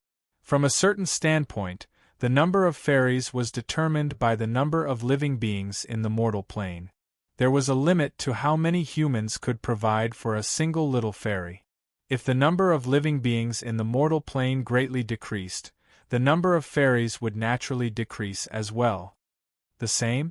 During the previous Great Famine, only 3.7% of us fairies survived. Considering that we raised a bunch of big guys as food, less than 3% of the big guys in that world survived until the end of the war. Black was one of the few old fairies who had survived the previous Great Famine. Even he didn't know how many little fairies he had split into. However, the pitiful sight of corpses all over the ground left him terrified just thinking about it. It was only natural that a war that could change the ruling species of this world would be so pitiful. That means that only 3% of us will survive this time. Boom. Albert's terrified scream echoed in the room. All the fairies looked in his direction, but Old Black didn't say anything and directly opened fire. Albert gasped when he felt the bullet graze his face. He instantly calmed down and crouched on the ground in surrender. Only now did he remember that his boss hated meaningless screams the most. Last time, that huge demon who screamed so loudly was directly sent to the mortal plane. He didn't even know how he died. Black spat on the ground when he saw that Albert was sent flying. However, he didn't open fire a second time. He was somewhat superstitious and felt that since Albert was lucky enough to not be shot, there was no need to shoot him again and waste his good luck. Lucky brat, I hope that you'll survive this times 3%. Now you know how our fairies got their blessing. Don't have such a bitter expression. This time, us old guys won't just foolishly watch on. At the very least, we'll think of a way to help more big guys survive. Tell all the department heads to come here. What do we need to do? First, we need to let the big guys know how serious the situation is. Armageddon is right before us. Then how should we do that? Even if we go outside and tell the big guys, they won't believe us, will they? It seems that I really need a new deputy general manager. You're so stupid. Albert finally came to a realization when Old Black Fairy stared at the fairy reporters and editors who were busy again. You're saying that we need to do a publicity campaign? Tell the big guys that we're in big trouble? Yep, that's the conclusion we came up with back in the day. Now, we've used so many years to control the big guys' public opinion and newspaper business. It would be such a waste to just sit around and do nothing. Tell the little guys that we'll pay them 3 times the overtime rate. We'll immediately add a special issue if we can figure out all the trouble by tomorrow morning. Chapter 425. Perhaps nobody expected that the fairies would be the most sensitive about the Holy War, even though they didn't seem to have anything to do with it. Perhaps it was precisely because the fairies had nothing to do with the benefits of the Holy War that they would automatically become losers as soon as the Holy War began. That was why they were able to see the situation clearly from a bystander's point of view and were the first to issue warnings. But when the urgent journal appeared in the various countries at a price far lower than the cost of production, and when the intelligence organizations of the various countries were unable to collect information became cheap entertainment, some things were suddenly revealed to the world. In that journal, the fairies' unparalleled intelligence gathering, verification, and deduction abilities were all on full display. Not only did they mention that the mortal plane was currently facing an unprecedented threat, they even categorized the major problems they were currently facing. This made the scattered intelligence reports from all over the mortal plane truly effective. The most important ones were the 3 main types of threat. The first major threat was the return of the immemorial species. Actually, such problems would occur in every holy war. From a certain standpoint, the Holy War would affect the rise and fall of every species. The ruling species of the past would always be the final victors of the officially permitted Holy War. Humans had only ever been the ruling species of the past few Holy Wars, so the losers would naturally be unwilling to leave the stage of history. The first threat would be the Elven kingdoms. They were the ruling species of the previous generation, but they lost their ruling status in the Holy War that they won. After a long period of recuperation, the elves didn't dare to be lonely, and desired to return to the stage of history. With the protection of the elf gods, along with so many years of accumulation and the natural talents of the elves, along with the vassal species, the elves would be a force to be reckoned with if they caused trouble. The human kingdoms had always been wary of the elves, so it was only natural that they would be the second most likely victors. But the prerequisite was that the elves would first have to decide who would represent the elves. Perhaps there would be an internal conflict among the elves. The elven kingdoms in the southwestern mountains were dominated by the Silver Elves. They had already established a new united kingdom at the end of last year. Nominally, this kingdom didn't have an elf king, but the Silver Elf war god Sonia was secretly behind this kingdom. Sonia was the second most powerful individual in the elf god faction, although he never had much of a presence. The Saint Heen Empire had just been established, and more than 20 kingdoms of the elves had already declared war on it. At the same time, an equal number of kingdoms of the elves had declared their subordination. The Moon Elf Queen Afina's name explained everything. Although it hadn't been stated explicitly, everyone knew that the main god of the elves, Anslo, was behind this kingdom. Obviously, the Moon Elves, Silver Elves, and the gods behind them had decided to use strength to decide who would be the boss. The Silver Elves were originally a warrior race among the High Elves. They were brave and skilled in battle, while the Moon Elves were skilled in divine arts and magic. They had countless secret manuals. Plus, Anslo was obviously more powerful than Sonia, so the Moon Elves were more likely to win. Of course, it was also possible that this was just false information to conceal the vision of the other races. Perhaps the two families had already formed an alliance in private, but judging from the current situation of the battle, the possibility was a little low. That's right, the elves' internal war had already begun, and it was incredibly cruel. Both sides unhesitatingly used ancient magical weapons and high-level magic. Every day, over 10,000 elves and 3 times that number of vassal species died on the battlefield. Although the neighboring human countries weren't affected, they were all on high alert. The second returning species that the fairies viewed as a major threat were the undead of the Tark Republic. The undead's past and present had already been revealed by Roland Mist, and the power behind them was frighteningly powerful. The names of the undead emperors were quite frightening. Although the undead emperors were restricted by the dimensional laws of the undead plane, the fairies unhesitatingly listed the undead plane as the second most dangerous of all top-level threats when considering the frightening combat potential of the undead plane. Of course, since the undead plane was viewed as a mega-threat, the journals would naturally write about them in detail. However, for Roland, who was familiar with the undead plane, this wouldn't be very meaningful. The third returning species was naturally the ogres. The ogres had once been the rulers of this plane, living in the same generation as the elves. However, the ogres also had a rather complicated relationship with the Tark Republic, the second most powerful species in the world. A large number of ogres had appeared in the Saffron region of San Antonio. There were many subspecies of ogres in the snowy plains, mountain cliffs, and forests. It was evident that the ogres had already merged with each other, rather than just a single branch species. It was likely that the ogres had royalty or a priest's bloodline behind them. Meanwhile, fire ogres had also appeared in the AMU mountains. These were strange half-elemental, half-ogre creatures that were incredibly difficult to deal with. Originally, the ogres hadn't been viewed as a threat by everyone. In fact, some people were quite happy that San Antonio was finally in trouble. However, the fairies' analysis caused all the countries to be even more vigilant against the ogres. The ogres aren't the cannibals from the legends.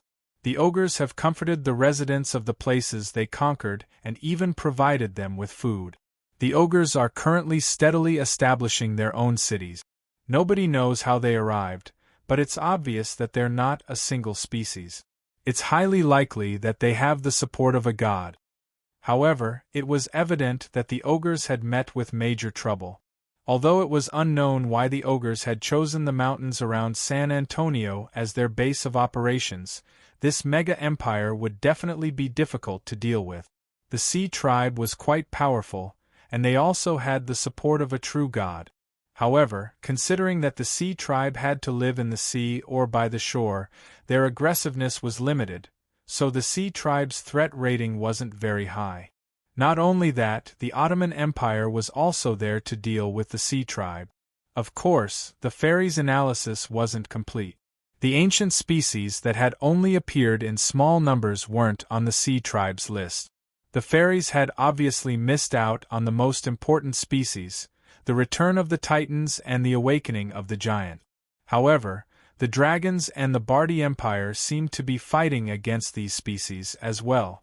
It could be said that just by looking at these returning species, it could be said that the mortal plane was in dire straits. Every major country had already met with their own problems. Any single country that collapsed would cause a chain reaction. The reason why the fairies viewed these returning species as their number one enemy was because they had once been the rulers of this world. They were highly aggressive and proactive. It would be impossible for the fairies to sit down and negotiate with each other before they suffered serious losses and defeat. Negotiate? Give us a small region to live in? Why should we? It's all ours to begin with. In this aspect, the outsiders that the fairies viewed as a level 2 threat were much better off.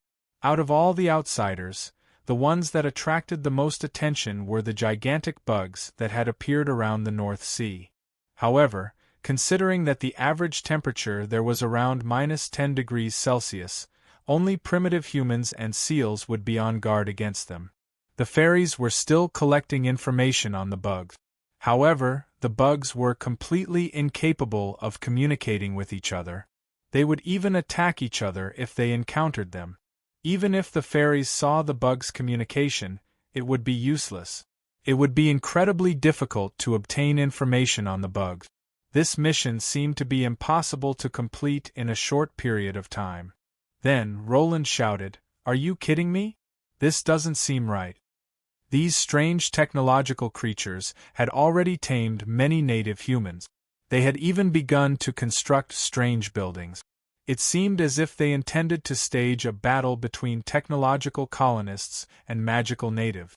However, it seemed that there weren't many of them, so they didn't attract much attention. At least, not for the time being. Of course, not all the visitors came with evil intentions. Among the many strange guests, the cute and gentle orc subhumans were very popular. They called themselves the Kami people, but humans called them little orcs. The neighboring countries had already tried to interact with them. It had to be said that appearances were actually very important. For example, the octopus people were treated as monsters the moment they appeared, while the little orcs were very popular.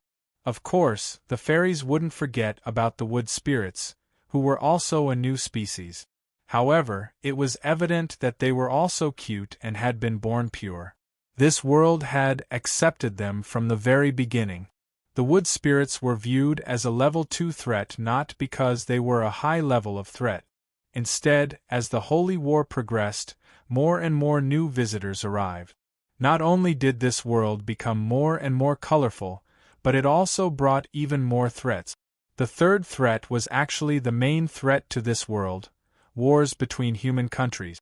It wasn't rare for humans to have internal wars. If it was rare, humans wouldn't fight each other. But right now, if one found a marker and painted the places where wars were about to break out red on a map, perhaps the final result would be a red rag. Small countries would declare war on small countries, while large countries would declare war on small countries and large countries. Even mega countries wouldn't declare war on each other. The ambitious ones had encountered the best era. Brave warriors desired to become heroes of the holy war. The strong desired to obtain power and immortality. Kings desired to become heroic emperors who would leave their names in history. Even the gods desired to become stronger. In that case, there would be plenty of reasons for war. As for whether or not there was something fishy or some scheme behind the reasons for war, it was likely that even if there was concrete evidence, these people who desired more territory would pretend that they didn't see anything. Since the flames of the Holy War had been ignited, the Holy Church, which was embroiled in a war between divine authority and royal authority, no longer had any restraints. The ambitious ones who desired to plunder naturally took action. There were 3 main types of threats, and the list of threats was quite frightening. When Roland, who had just woken up from a deep sleep, saw this list, he could only helplessly shake his head. This was the damned inevitability of history. These countries and rulers wanted to fight and find reasons to expand their territory. Unless he killed them off one by one, it would be impossible to stop them. However, this wasn't meaningless to Roland. At the very least, it strengthened his resolve to carry out his plan at all costs. It was no longer the time to hesitate. There's not much time left. We need to hurry. Even if there are sacrifices, there's no other way. Chapter 426. Storm 9-Headed Dragon? That's what you're talking about? This was a decayed stone that seemed to be carved from stone. Or, perhaps I should call it a stone that looked like a crossbow. This gray stone was covered in moss, and white dust kept falling off my hand. There was no elemental energy around this stone at all. It would have been nothing more than trash if left outside. However, this was indeed one of the 4 foundational elements of Dragon World. Dragon City had finally decided to deliver this god equipment of the wind element to me. This used to be a powerful wind element god equipment. It's said that it doesn't need any ammunition. Just the fierce winds it summons are capable of piercing through the clouds. And the angry roars of the wind element's attacks are just like the angry roars of a giant dragon. That's how it got its name. The silly cat's knowledge of treasures was probably maxed out. She even knew about such a strange item. By the way, I should mention that the gold elves were the most skilled archers in ancient times. This god equipment is probably one of their ancestors' hidden treasures. In that generation, there were no gods of faith or divine concepts like we have today. Everyone was born God. The Gold Elves had an incredibly long history as they were one of the first creatures to be created in the mortal plane. It was no longer reliable to say that the Gold Elves were from the same generation as Ale. As for the Gold Elves' history, the last one was right in front of me.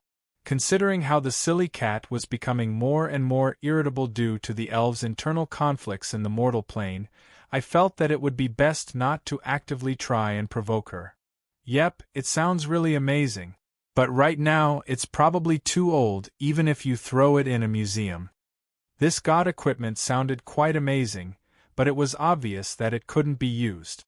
I felt that no matter how amazing a god equipment was, if it wasn't maintained for several tens of thousands of years, it would become nothing more than a fossil.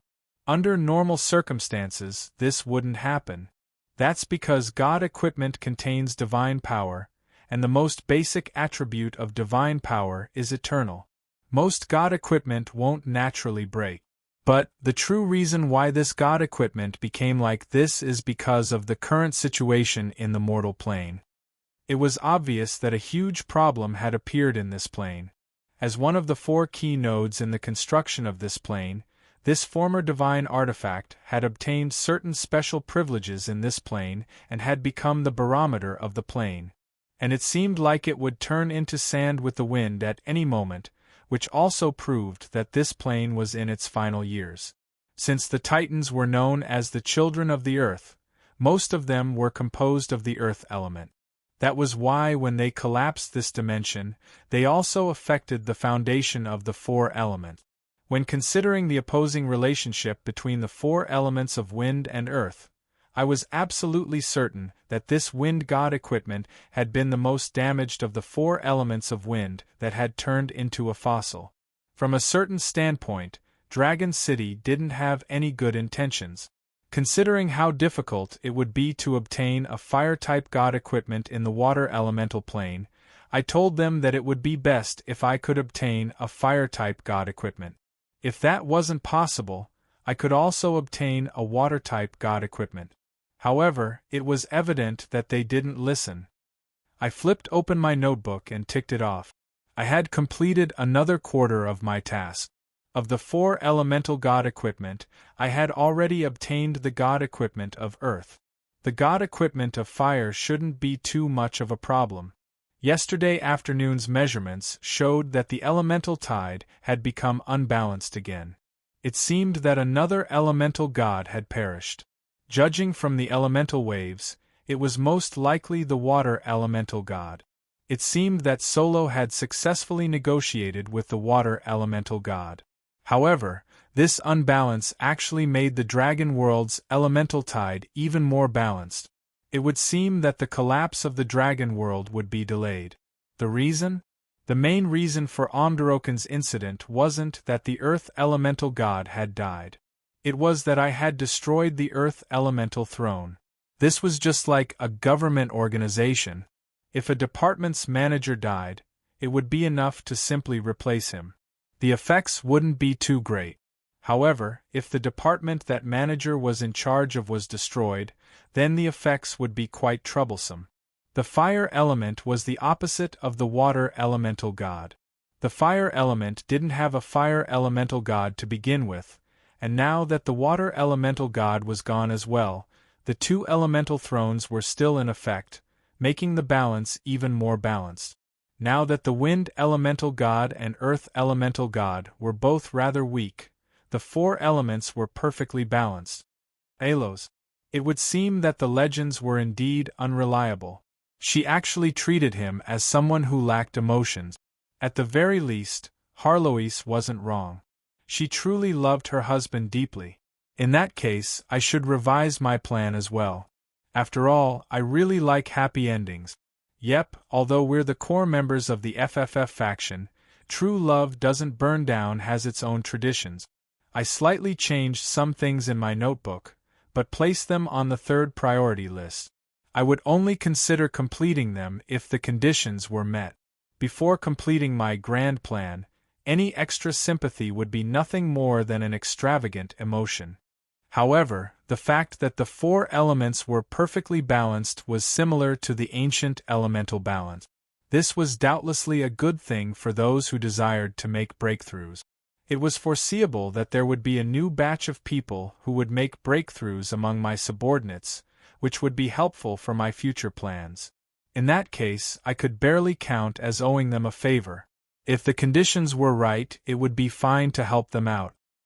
Think of an excuse to help them out? Is this what you call being a tsundere? It's not nice at all for a man to be tsundere. Nonsense. I don't even know if the soul burial ice will be able to protect their souls. They're elemental creatures, after all. Right? Did you deliver the second piece of soul burial ice? Yep, the messenger already reported that the person received the letter and the ice. He didn't tear it off? He didn't. I nodded. This was already far better than I had expected. It would seem that I had solved yet another problem. You're so evil. If he really did as you said in your letter, the entire world would probably be shocked. Your old friend would be in great trouble. Ha, that's exactly the effect I wanted. The third piece will be ready tomorrow. Someone will come to take it then. As for the last piece, you're still keeping secrets from me? No, I haven't thought of who to give it to yet. Anyone who can obtain this won't be a simple existence. If there's really no other choice, we can. No, that's the worst-case scenario. Let me think about it. I shook my head. I had gone too far this time. I had laid out far too many traps. If even one of them went wrong, it would be a huge problem. I had been dancing on a tightrope the entire time. One wrong step would send me into a bottomless abyss. Still, it seemed that I was dancing quite well. I'm about to obtain the divine item for the fire element. I've already obtained the divine item for the wind element and the earth element. All I'm missing is the divine item for the water element. Actually, I can make do with Stonevilla's ocean bottle. Of course, the prerequisite is that Lady Storm's divine power of the sea has already been filled to the brim. In that case, it seems that all the conditions have been met. We can start our plan now. Should I notify Orlos and Ale? Don't be in such a rush. There's only one chance. We'll be in big trouble if we alert the enemy.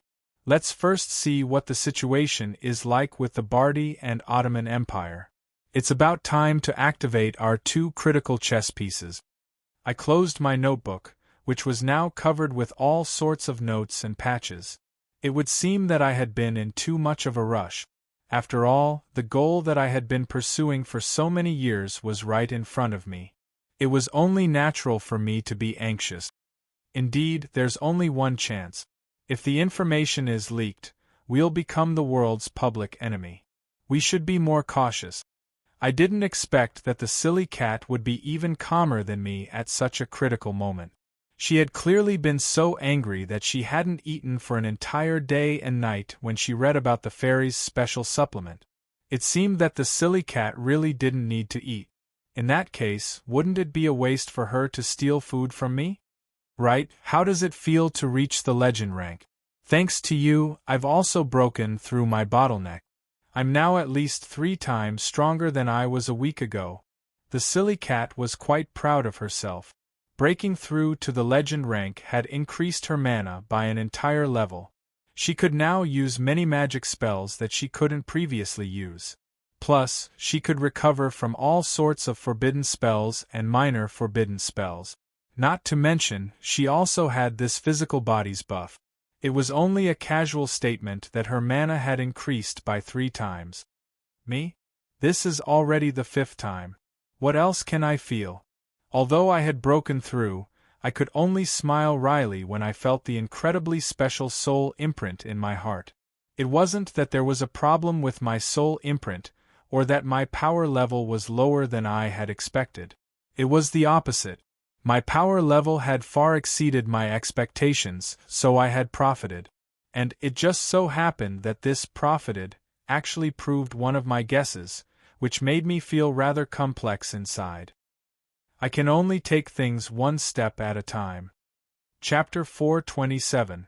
Stonewood Fortress was the second city in Bardi's Perpetual Moon Commandery. It was also the final line of defense for Bardi's capital, Perpetual Moon City. If Stonewood Fortress fell as well, it would be the same as declaring that the entire Perpetual Moon Commandery had fallen. However, in the recent Holy War, Bardi had lost this important barrier. Now that Bardi's famous and prosperous prefecture had fallen, it meant that nearly 2 million people had fallen into enemy hand. Bardi had also lost control of an equivalent amount of resources and land. Bardi's eastern front lines had been defeated far too quickly, to the point that the civilians in the rear hadn't been prepared at all. Most of the civilians, including Duke Evermoon, hadn't been able to evacuate in time and became prisoners of the Holy War. The Holy Church had also obtained an unprecedented victory and glory because of this. Unlike the Bardi Empire's newly acquired barren lands, this prefecture had a large population and was rich in food, herbs, and handicrafts. It had been an important territory for the Bardi Empire since more than 300 years ago.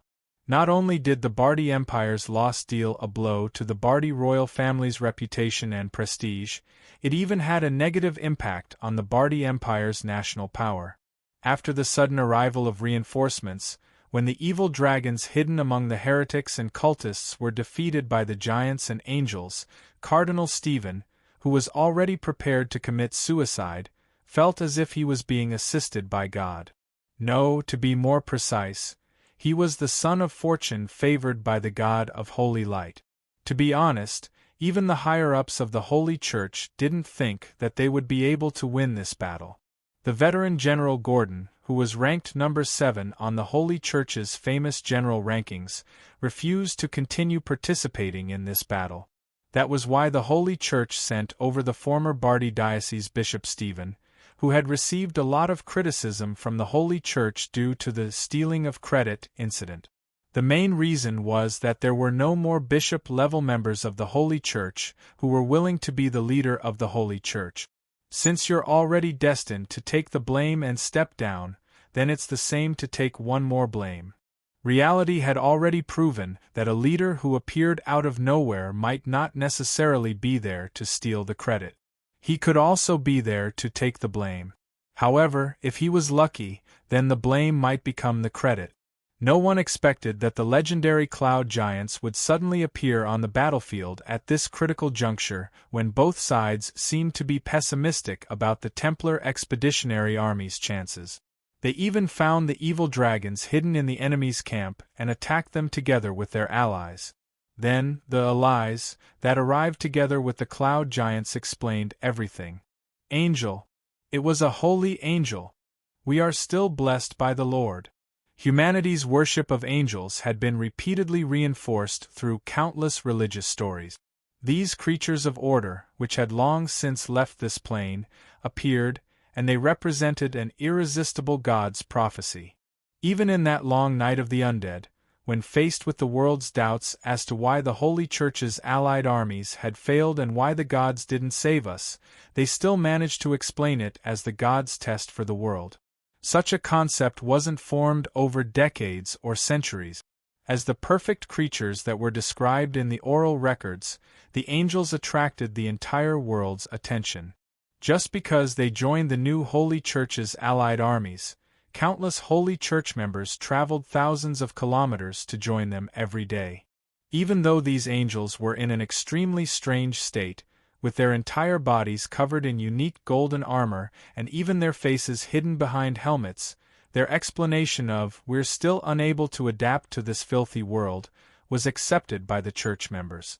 After all, the white wings that kept glowing in white and gold couldn't be faked. No, it should be said that when they saw the existence of the powerful light of holiness and order, looking at these angels wielding blazing long swords to slay demons and vanquish demons, the bishops and most of the priests had already sunk into a mysterious religious fanaticism. Halent's defeat wasn't unjust. This was an angel army consisting of 500 angels.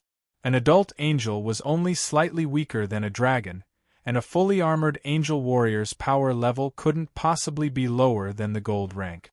The entire Holy Church's allied armies were no longer discussing the unfinished battle, nor were they considering how to deploy troops. They were all filled with joy at the impending victory in the Holy War. They believed that under the guidance of the Holy Sword of Light, all the filthy heretics would be purified by the Holy Light, while all the heretics who deserved to die would be burned at the stake. This fanaticism didn't only spread among the Holy Church's allied armies. Even ordinary soldiers and Holy Church members were filled with joy as they stared at the divine light. They wanted nothing more than to rush onto the battlefield and kill to their heart's content. Something's wrong here. Only an extremely small number of Holy Church members were still able to maintain their calm. One of the best among them was the miracle hand Estrada, who had just arrived on the battlefield. Estrada had originally refused to participate in the battle, but Pope Roland had given him a strict order to arrive on the battlefield within a certain time limit. Estrada had originally come to save the day, but he hadn't expected such a situation. Although Estrada had never seen an angel before, he had already come into contact with the half-angel Ivla and Roland, so he had a good understanding of the pure creatures of order known as angels. However, although these 500 angels were brimming with pure holy light, they didn't feel like warm suns. They felt like icy blades, completely different from Ivla and Roland's holy light. Although Ivla's holy light is pure, it has a fiery fury to it. Her power is especially effective against the undead. Roland's holy light is so pure that it can be used as a lamp. It's unprecedented, but actually, it doesn't have much offensive power. It's just like the harmless sunlight. And when we met again in the Northlands, the holy light's purity seems to have increased yet again. However, that sun-like warmth hasn't changed at all. That holy light won't reject any life form from sharing it with it. Powerful individuals all had their own unique energy characteristic. The energy that leaked out would also have their own emotions and characteristic. Perhaps holy light itself wouldn't be any different, but it would be different once it touched the human heart and soul. No one's energy waves would be exactly the same as everyone else's. And it just so happened that these 500 angels before him didn't even have the same energy characteristic. Their overflowing holy light even lacked the most basic emotions of living beings. It was as if they were nothing more than emotionless tools. If it had been anyone else, they would probably have been shocked by the angel's astonishing holy light capacity. Every single angel's energy level was above that of a legend. However, the strongest holy knight had already reached the pinnacle of holy light. He could even use the holy light's energy waves to sense the acolyte's talents and morals. This was why he had been especially fond of Ivla, Roland, and the others. However, when he saw these legendary angels that had descended to the mortal plane, he found it rather difficult to accept. In battle, the pupils of an angel's eyes will only instinctively change. Holy light doesn't have a shred of passion. Even in desperate situations, there won't be a single ripple of emotion. None of the angels have any emotion at all. Are these the gentle and kind angels of legend? This is practically. Estrada didn't show it on his face, but he was hesitating and considering things in his heart. He had come into contact with Law and Roland in the Northland. Although the higher-ups of the Holy Church were increasingly on guard against him, he now had new understandings and thoughts. At the very least, his view of holy light was now more neutral and rational. And when he looked at those ice-cold armor and holy white wings, the strongest holy knight's battlefield senses told him the truth. These angels didn't seem like ordinary creatures. These angels are like mass-produced, emotionless killing machines. They don't even blink in desperate situations. It's not because they feel the honor of sacrificing themselves. It's a coldness that makes the most of them. When they see their companions die, it's just like how they see a weapon damaged. Estrada didn't say any blasphemous words. However, he wasn't the only one who felt this way. Unlike the religious believers who had fallen into a mysterious frenzy, most holy knights were usually busy with their own work and missions. They were unable to live in comfortable churches all year round like priests and bishops. Traveling around the world to eradicate evil was part of their daily lives. Even the holy churches had to come into contact with ordinary people in towns and cities. The more secular holy knights had some doubts after coming into contact with the angels and seeing how the angels performed on the battlefield. What happened next caused these doubts to widen into cracks. Cleansing? Slaughtering entire cities? Entire prefectures? Those angels requested this? What kind of joke is this? These are 2 million people. That's 2 million lives. While the mega-empire Bardi was stuck in a stalemate, the quasi-mega-empire Ottoman Empire seemed to have a chance to turn things around. Of course, the prerequisite was that they were able to survive this huge wave. In the past 3 months, the Queen of the Storms, who had suffered losses in certain aspects, discovered that she wasn't targeted by air at all. Everything that happened previously was just a misunderstanding. She felt that the faith of the seafolk had wavered due to the defeat in the war, so she didn't hesitate to personally take action. Wave after wave caused the coastal cities of Bardi to suffer greatly. Although the Sea Tribe warriors who had come ashore along with the wave were unable to settle down there, the meat and wealth they had plundered was more than enough to feed these Sea Tribe warriors who had just joined the battle. After all, the Sea Tribe warriors' appetites weren't as large as the Sea Tribes in Rain City. The Sea Tribe leaders' achievements in this battle gave them the right to move to Rain City. Some of the unlucky coastal cities managed to survive the crisis, while others had their city walls breached by the seawater. The sleeping residents were massacred. Perhaps they should thank the Queen of Storms for her benevolence. At the very least, she didn't send out her iconic sea monsters to massacre ordinary people. But on another level, the sea monsters were already busy at Rain City's front lines. Lady Storm had already sent out all the sea monsters she had under her control. Perhaps this was the key. If the coastal residents who were slaughtered were livestock in a slaughterhouse, then Rain City's front lines would be a meat grinder. When the Sea Tribe and Lady Storm began their counterattack, new Sea Tribe members and sea monsters would appear in the rising seawater. They would follow the waves and advance. The mountainous whales were actually used as one-time use siege hammers. Their shattered bodies would often be mixed with the shattered stones of the city gate. However, there would be no survivors in the rooms where the gates were pried open. In less than 2 short days, all the small strongholds outside the large fortresses were completely destroyed. The waves and giant fish transformed the trenches on the battlefield into puddles and quagmires. When the Ottoman elite battleships and powerful individuals tried to turn the situation around, they discovered to their astonishment that a large number of storm priests were constantly summoning waves, but at the same time, a blue-skinned woman was commanding them to summon giant waves to wash away the entire battlefield. She's actually using her incarnation to participate in a battle between mortals and using her divine power to slaughter mortals? Just how shameless is this goddess?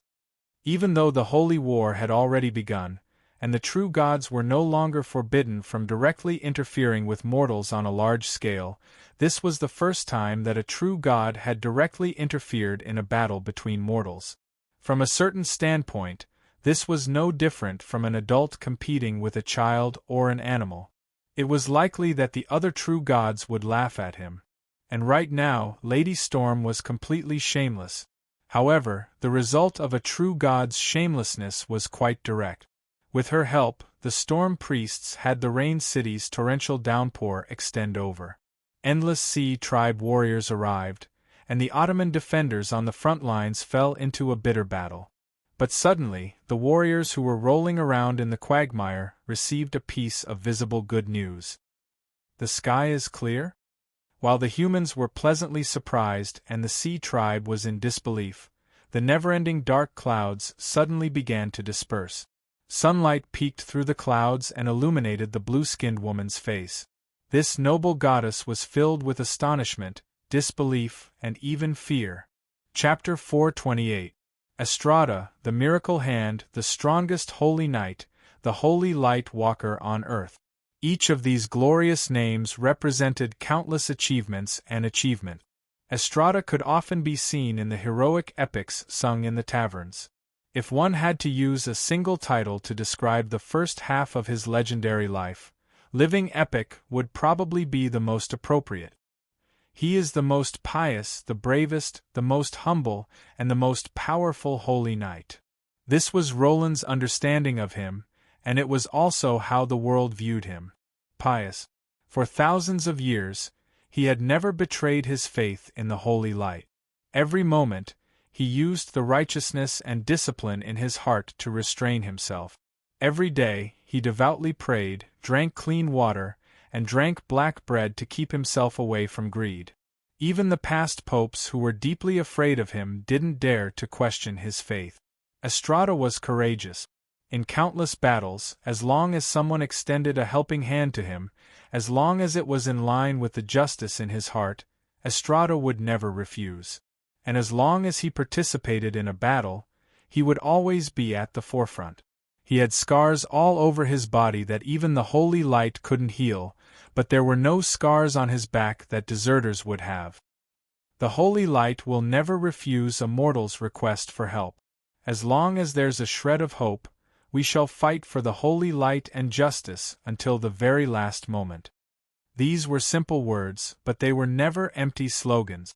Even in a hopeless situation, as long as there was someone behind them who needed salvation, he would never leave.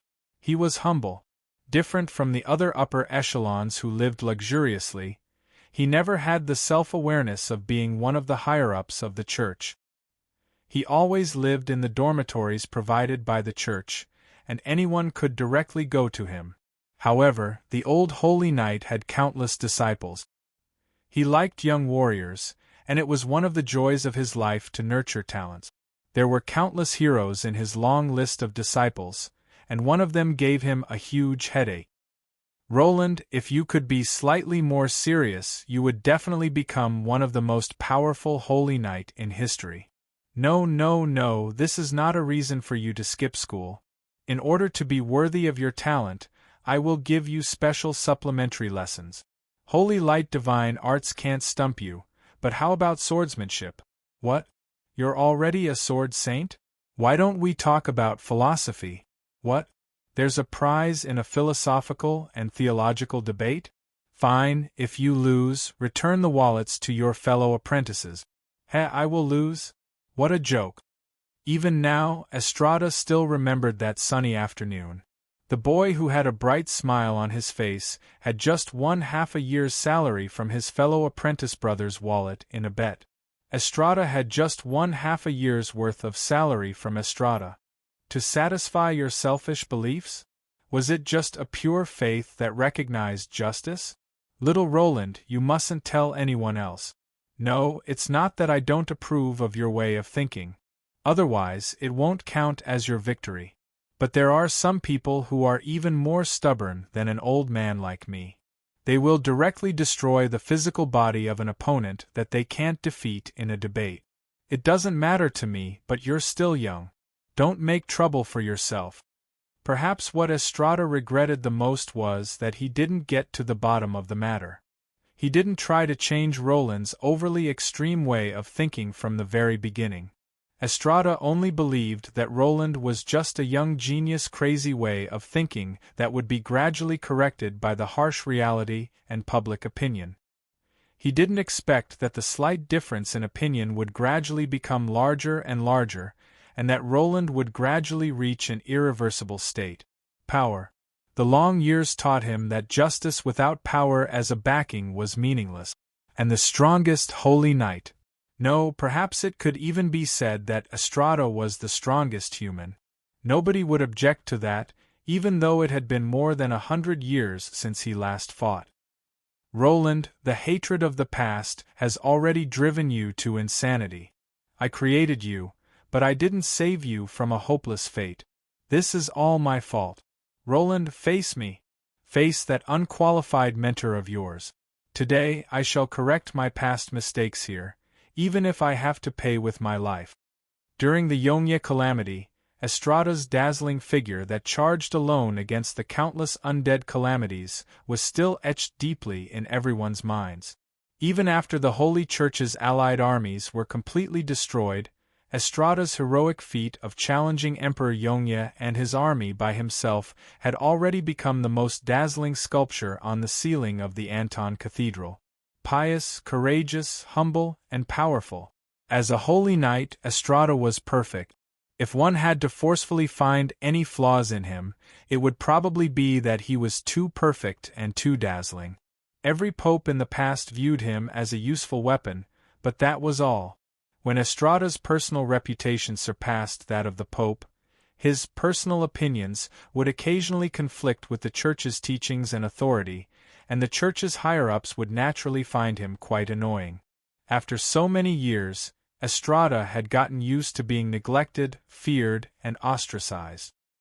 His position had risen and fallen countless times, but his faith hadn't wavered in the slightest. He would only seriously do what he was doing. Child, justice isn't that difficult to understand. It's just kindness that comes from the bottom of your heart.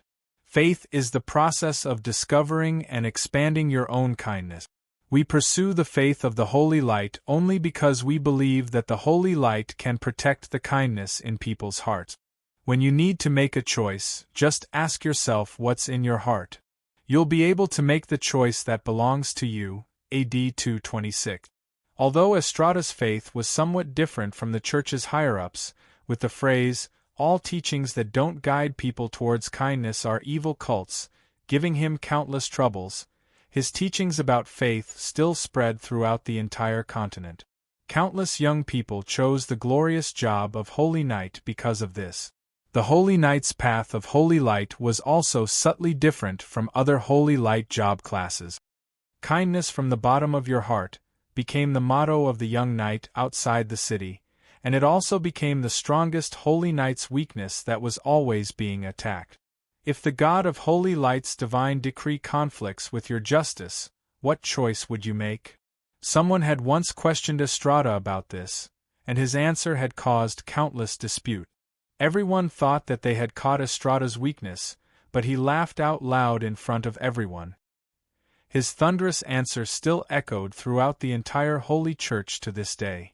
Holy Light above, if my faith conflicts with the most basic morality and justice, then what need is there for such a faith to exist? That year, Estrada had believed so with the powerful Holy Light descending from the heavens as proof. That was what he had done. This year, when the gods' envoys representing his faith descended from the heavens, and when they decided to slaughter the heretics, when the so-called gods will conflicts with the most basic morality and justice, when a battle of ideals transformed into a real life and death battle, what choice would he make? 2 days ago, Estrada had received a letter from his own disciple. The letter began with the exact same question. "Teacher, I'll ask you one more time. If the God of Holy Lights will conflicts with the righteousness that comes from the bottom of your heart, what choice would you make?" Originally, Estrada had been quite confused. But now, he could only helplessly smile wryly as he clutched the letter in front of his chest. "Is that so? You've seen through everything? In that case, Roland, let me tell you, my way of thinking has never changed. If the Holy Light's faith doesn't even have the most basic kindness left, then there's no need for such a faith to exist." The silver hammer of Holy Light landed heavily on the ground. A fully armored old Holy Knight blocked the way on his old horse. In front of him was an endless holy army. The old knight shook his head helplessly. For so many years, he had been known as the representative of the Holy Light on earth. He had never imagined that he would one day have to face the flag of Holy Light and justice. However, his arm didn't move in the slightest. His boiling fighting spirit explained everything. The Holy Light will never refuse a mortal's request for help.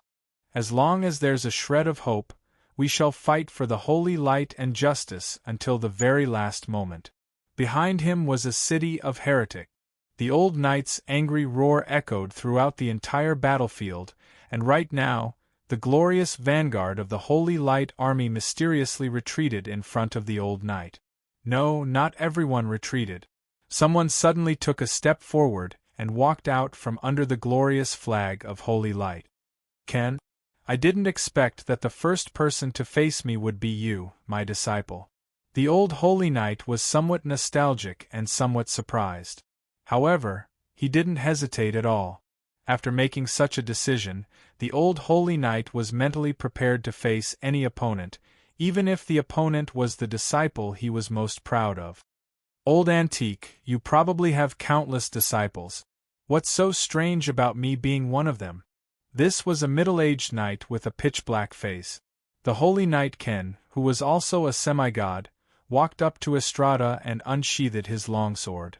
However, he suddenly turned around and shouted in the direction he came from. "Hey, old antique, got ahead of you again. How much longer do you intend to wait? Are you going to be even slower than a useless fellow like me?" One holy knight after another silently walked out from the Holy Light Army and unsheathed their swords to face their former allies. Meanwhile, their companions who stayed behind could only watch all this in shame. By the Holy Light, this time, it wasn't only the Holy Knight who walked out. The previously devout Holy Light priests also made their own decisions, even if this would cause them to lose all status and honor. Even if this would cause them to become the most shameless traitors and fallen priests in the past. If there's a conflict between the faith of the gods and the most basic morality and justice, the kingdom's knight who participated in the Holy War also walked out from the Holy Light Army. Their knight's virtue didn't include slaughtering civilians. The knight's face was flushed red as he made the decision to not embarrass his descendants, even if this would cause them to suffer the wrath of their domain lord and king. Slaughtering civilians? Damn it, that's more than 2 million people we're talking about. What need is there for such a faith to exist? Everyone chanted Estrada's famous words together. The resonance of their faith caused them to make the same decision. In the next 10 minutes, as the frontline commanders hesitated and asked for instructions from their superiors, the scattered warriors all made their own decisions. Although in the end, Estrada's side was still less than 1% of the Holy Light armies, and even if they were about to be crushed into mincemeat by the Holy Light Army, he still smiled in satisfaction. Indeed, why wouldn't he be satisfied? As a holy knight and a believer, to be able to have so many people recognize his faith from the bottom of their hearts, even to the point of martyrdom, even if he was about to die in the very next moment, how could he not be satisfied? Suddenly, an elderly red-robed cardinal shakily walked out of the crowd. His face was filled with wrinkles as he supported himself with a staff and panted heavily. His servants and knight guards hurriedly surrounded him. Cardinal Stephen. That's right, this was the current leader of the Holy Light Army, the despicable Archbishop Stephen, who had stolen all the glory. And now, he had finally reached the pinnacle of his life, but it seemed that he wouldn't be able to live for much longer. And if Estrada betrayed the Holy Church here, and if the Holy Church's expeditionary army split up here, it was likely that the crown he had just obtained would lose its glory. He would definitely come here to prevent all of this from happening. Stephen, there's no need to say anything more. I've already made my decision. Even though many people in the Holy Church felt that Stephen's actions were shameful, Estrada felt an inexplicable sense of regret as he looked at this elderly man who was already on the verge of death and recalled everything he had done.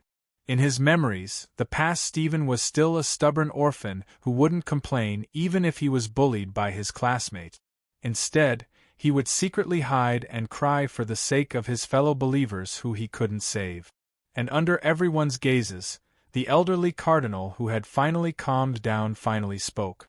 Ace. Trada, I'm not here to stop you. I know that since you've already made up your mind, words are meaningless to you. I cough cough cough cough. A series of violent coughs caused the elderly cardinal to bend over. There were already many bloodstains on the ground, but he stubbornly supported himself with his staff and even gritted his teeth as he stood up. Seeing this scene, even Estrada couldn't bear to see this. He wanted to help the elderly cardinal up, but the elderly cardinal slapped away his hand that reached out to help him. Asterisk smack. Asterisk old Stephen finally stood up straight. However, his old eyes were burning with a will that was like flames. The elderly cardinal's angry roar echoed throughout the entire world. I know that all of you look down on me because I'm a filthy bastard who steals battle achievements and a black-hearted bastard who rises by stepping on the corpses of my comrades. However, I'm also a believer of the holy light who's involved. In order to bring us hope and light to the holy light, what's the point of sacrificing my personal honor? Tell me, as a cardinal, as a disseminator of the holy light and a pastor of believers, did I do anything wrong? The elderly cardinal's blood-red eyes glanced back and forth as he heard the angry roar that came from the bottom of his heart. Although he had risen to power in the past few days, the disdainful gazes he received had increased. His friends and family who had once gone through thick and thin with him had drawn a line between them. Who could he complain to about his grievances? Now, under everyone's gazes, he suddenly erupted. The holy knight who used to look down on him had changed their opinions. Perhaps they had been too harsh on the elderly cardinal in the past, but this wasn't a reason for them to change their current ways. However, what happened next left everyone in disbelief. And now, I risked everything to protect the holy light's belief. Now, it's not even the most basic of justice anymore.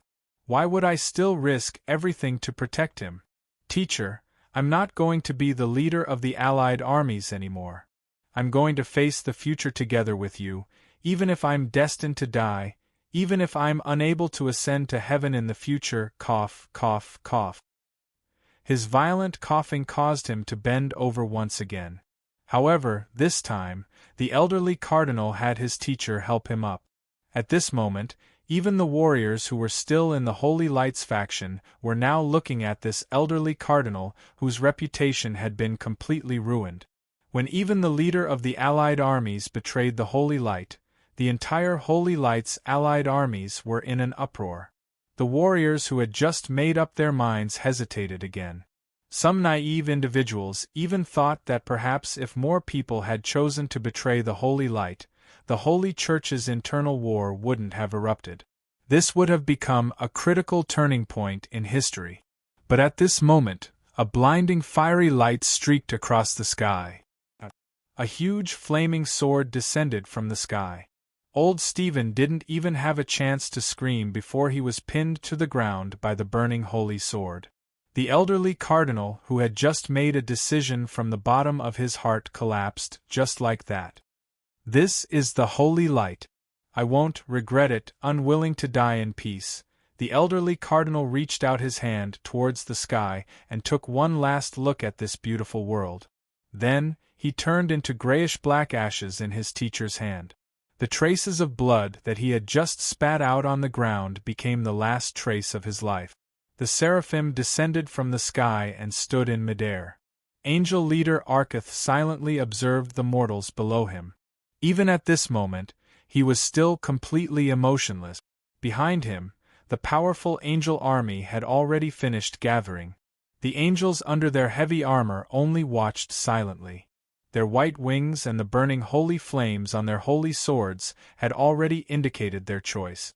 This is the Holy Light's order. Traitors shall be killed without mercy. What greeted them was the elderly knight's holy hammer. Chapter 429. Emotionless monsters, this isn't a world that belongs to you. When the holy knight's furious battle hammer glowed with blinding holy light, the representative of holy light on earth, yet he was determined to attack the angel of order and holiness in the sky, it had to be said that this was an indescribable mockery. Devout faith transformed into a pair of blazing wings. The strongest holy knight and the seraph viciously clashed against each other. Their boiling anger caused sparks to appear on the battle hammer and the flaming holy sword. In front of the strongest human, the angel leader Arcus, who was only a level 2 angel, only managed to block for an instant. Asterisk smack. Asterisk smack. Asterisk Arcus swung his battle hammer. After 2 crisp sounds, apart from the beautiful holy sword, the angel leader's head also shattered. Arcus' headless corpse fell to the ground. The holy light on the corpse's white wings began to dissipate, and the splattering red blood and golden hair told everyone that there was no foundational difference between angels and humans. Arcus' headless armored corpse heavily crashed to the ground, and the shards of his holy sword also scattered all over the ground. However, the angel army continued advancing in silence, as if they didn't see their leader die in battle. This was exactly what they had done not long ago on the battlefield. Nobody was special. If the commander died, the captain would take his place. If the captain's head was bitten off by a dragon, the next vice-captain would take his place. They were cold-blooded, calm, and unafraid of sacrifice. These were the perfect war machines. They were the gods' most trusted eldest sons, war angels. But at this moment something changed. The Holy Light job class members humbly called themselves servants of Holy Light, while the angels were the god of Holy Light's God's messengers. Now, the God's servants had killed the God's messengers. This was the beginning of a rebellion. At this point, nothing could stop. Nobody could turn back. In the sky, a high-level Holy Knight who could use divine arts to fly faced off against the angel leader. The underground war between humans and gods had already begun. When justice and order clashed, nobody would be able to stay out of this battle. Monsters, this world doesn't belong to you. When a holy knight with justice in his heart wielded his battle hammer, what would those legendary angels amount to? They were nothing more than monsters with the ability to fly. Battle hammers and swords became the main theme of the battlefield. Angels had no mercy or tolerance. Since their swords were already pointing forward, it was only natural that they would eliminate the traitor before them. On the ground where the old man's blood flowed, the blood of the fallen angel also flowed down, mixing together, but there was no difference. The Knight of Casso's war hammer smashed into the angel's armor. The impact of the war hammer caused his opponent to kneel on the ground. The large amount of internal organs that were spitting out of his mouth indicated that he was not going to survive. Before Casso could find his next target, the holy spear in midair pierced through him. As a legend-ranked holy knight, he was unwilling to be left alone. He charged towards the angel closest to him, and in the next instant, holy light fireworks dazzled everyone's eyes. The radiance of the explosion shot into the clouds, leaving only the purple crystal war hammer in the middle of the crater. However, Casso's treatment wasn't limited to just one. Ordinary holy knight wouldn't be able to resist against these battle angels who were armed to the teeth. Humans called gold-ranked warriors masters, but for angels, this was the level of a child. They were on completely different levels from the very start. Angel wings, wings of holy light, and other similar flying divine arts could only be mastered by a gold-ranked holy knight or higher. Fighting angels in the air was probably the most foolish decision in the world. The high-level warriors from both sides fought in the sky, but most of those who died were ordinary mortals. One side was a well-trained army, while the other side was a newly formed army of powerful individuals. Even without mentioning individual power levels, the difference in training between the two sides was far too obvious. Out of the 300 to 400 warriors who chose the path of justice, less than 50 had reached the gold rank, and the number of legend-ranked warriors had only just reached the double digit. Meanwhile, the enemy had more than 500 legend-ranked angels. The difference in power level between the two sides was far too obvious. After the high-level Holy Knight who could fly was eliminated, the remaining Holy Knight and ordinary warriors were nothing more than target practice. Holy light spears and thrown holy swords were incredibly lethal at this moment. Holy Knight after Holy Knight was instantly killed on the spot. The mortal guardians became so helpless against these gods' warriors. The calamity had arrived far too quickly. The mortals weren't prepared to face the immeasurable future calamity yet. Estrada just happened to see this scene from the corner of his eye. However, his heart was bleeding. Casso, you still have 2 children at home, Albina. However, it was a pity that even as he watched his disciples fall one after another, it was impossible for him to save them. He didn't even have the time to think. As the number 1 traitor, all the angels viewed him as a key target, and he was currently being surrounded and killed by angel captains. City of Holy Light. Casso's soul image immediately ended the moment he opened it. The world's dimensional laws that greatly increased the power of holy light had only been opened for an instant, but it was almost as foolish as aiding the enemy. How could an ordinary holy knight possibly compare to an angel from heaven when it came to controlling holy light? The holy knight's usual opponents were villains, undead, and demons. Their holy light would always be of great help to them.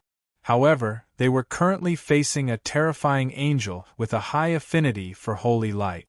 Holy light balls and holy light judgment, which would be miraculously effective against evil in the past, would either be absorbed by the angel's armor or leave a shallow wound.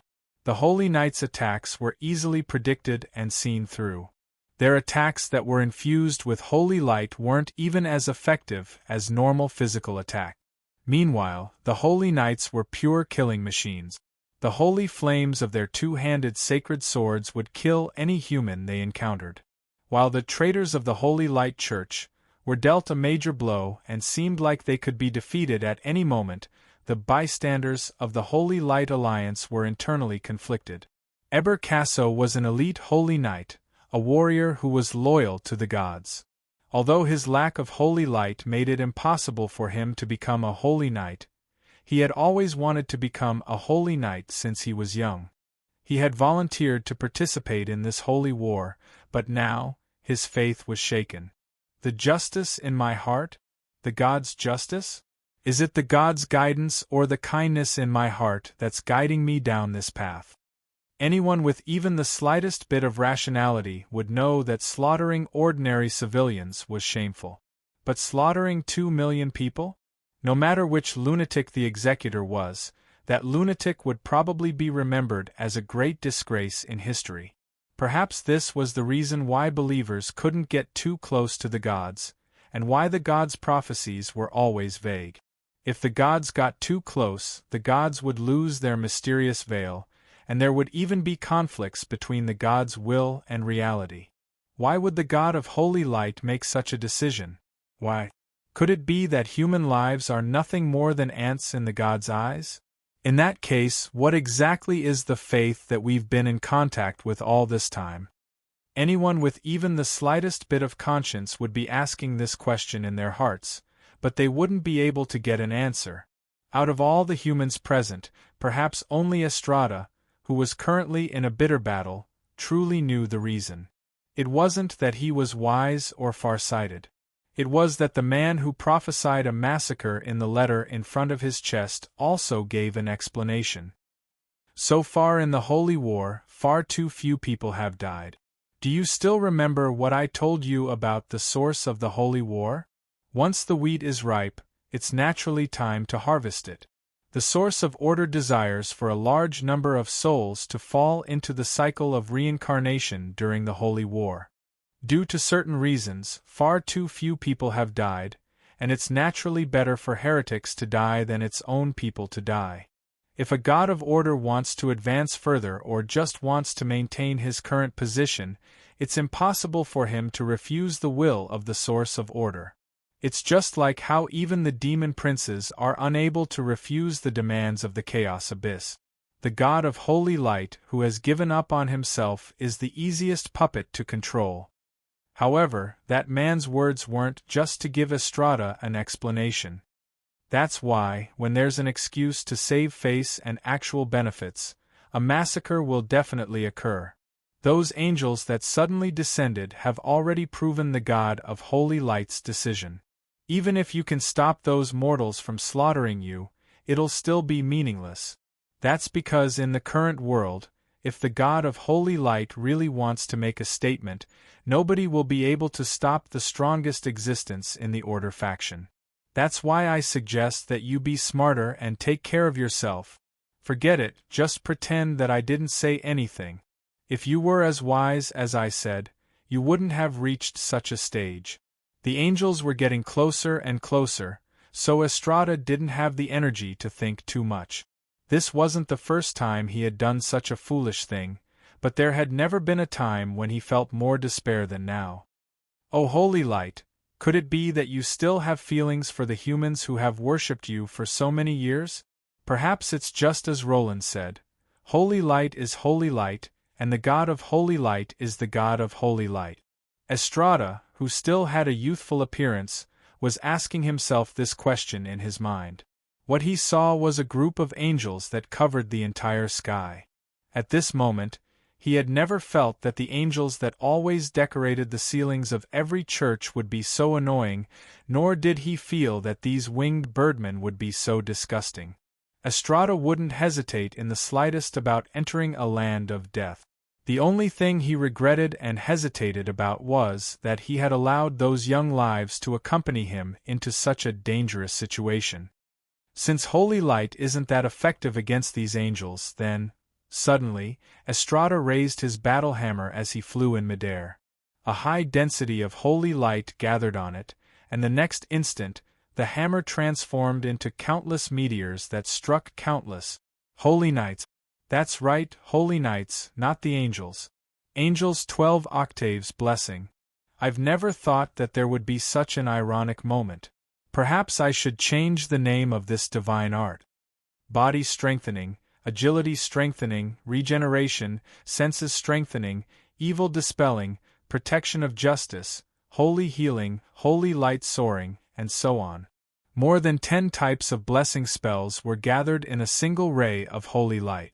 The most important ones were the most basic healing abilities and soaring spells of holy light. The holy knights who were lying on the ground with holes in their chests stood up with expressions of disbelief. They covered their already healed wounds, and the wings of light on their backs gave them the ability to fly. As for those who died in battle, this world wasn't a game. Even the strongest holy knight didn't have the ability to revive. Estrada simultaneously cast multiple support divine arts on several hundred people, including high-level divine arts such as holy light soaring and holy healing. Not only did he break the human race's all-time record for casting divine arts, he also fell into a temporary decline. And the scene in front of them exceeded the angels' expectations. Even though angels were a race favored by gods and were born with divine talent, divine arts had been passed down on the ground for so many years, and the scene in front of them was beyond their understanding. But if they considered retreating in the face of a powerful opponent, they wouldn't be qualified battle angels. They would never know fear or hesitation. The angels took advantage of the fact that their opponents were distracted and got into a battle formation in midair to deal with high-level demons. Battle angels wielding holy flame swords stood at the very front, while angels with spears in the middle assisted with sniping, while divine art casters chanted at the back. Just Estrada alone was enough to stall over 100 angels. This was a combat strength comparable to over 100 dragons. Holy flame hell! This wasn't true fire, but high-intensity holy light. In this area, the undead and demons would spontaneously combust, while the angels who thought that they wouldn't be harmed inexplicably turned into fireballs in midair. The old Holy Knight's control over holy light far surpassed these low-level angels. He could use his holy light to detonate the power of holy light in an enemy's body. Perhaps this would also be effective against a holy knight, but this was obviously a forbidden technique. When the strongest holy knight gave up all his worries and attacked with full power, the entire sky began to burn, and the angels also turned into torches in the holy fire. When the old holy knight decided to guard the sky here, even angels wouldn't be able to pass through this area. The archangels who had been chanting behind the angels finally finished their chant. A pillar of light suddenly rose into the sky, but nothing happened after that. Did I fail? The next instant Estrada learned that he had guessed incorrectly. From this moment onward, he was actually unable to sense holy light. That's right. At this moment, the god of holy light received the report and cut off Estrada's control over holy light. The instant that Estrada lost his power, he started falling from midair. The young Estrada's appearance rapidly aged. Without the protection of holy light, his lifespan was reaching its end. What was even more fatal was the burning holy light sword right in front of him. Holy forbidden spell number 97. Holy light deprivation. This is a divine spell specially prepared for the fallen angels. You should be proud to be the first human to receive this divine spell. Estrada wasn't the only one who received such treatment. The traders on the ground also suddenly lost the protection of holy light. The devout believers of the God of holy light had their source of power taken away by their God. Even though he was in such a dire situation, Estrada smiled. Ever since he made this decision, he had never thought that this day would come. And when he was finally betrayed by the God of holy light whom he had believed in for so many years, he felt unprecedentedly relaxed. In that case, the great God of holy light, another name for the God of holy light, shall show you the light that belongs to mortals. Chapter 430. Out of all the combat job classes, Holy Knight, Priest, and so on were the fastest to progress. But after reaching the high-level ranks, they had the least. The reason was actually quite simple. They needed to establish a connection with the God and receive the God's help and divine favor, or perhaps it should be said that the God favored them, which would naturally help them grow faster. From a certain standpoint, this was a job class that depended on one's looks. The more one's personality was compatible with the God's teachings, and the more one's talent was compatible with the God's divine power, the faster one's growth would be.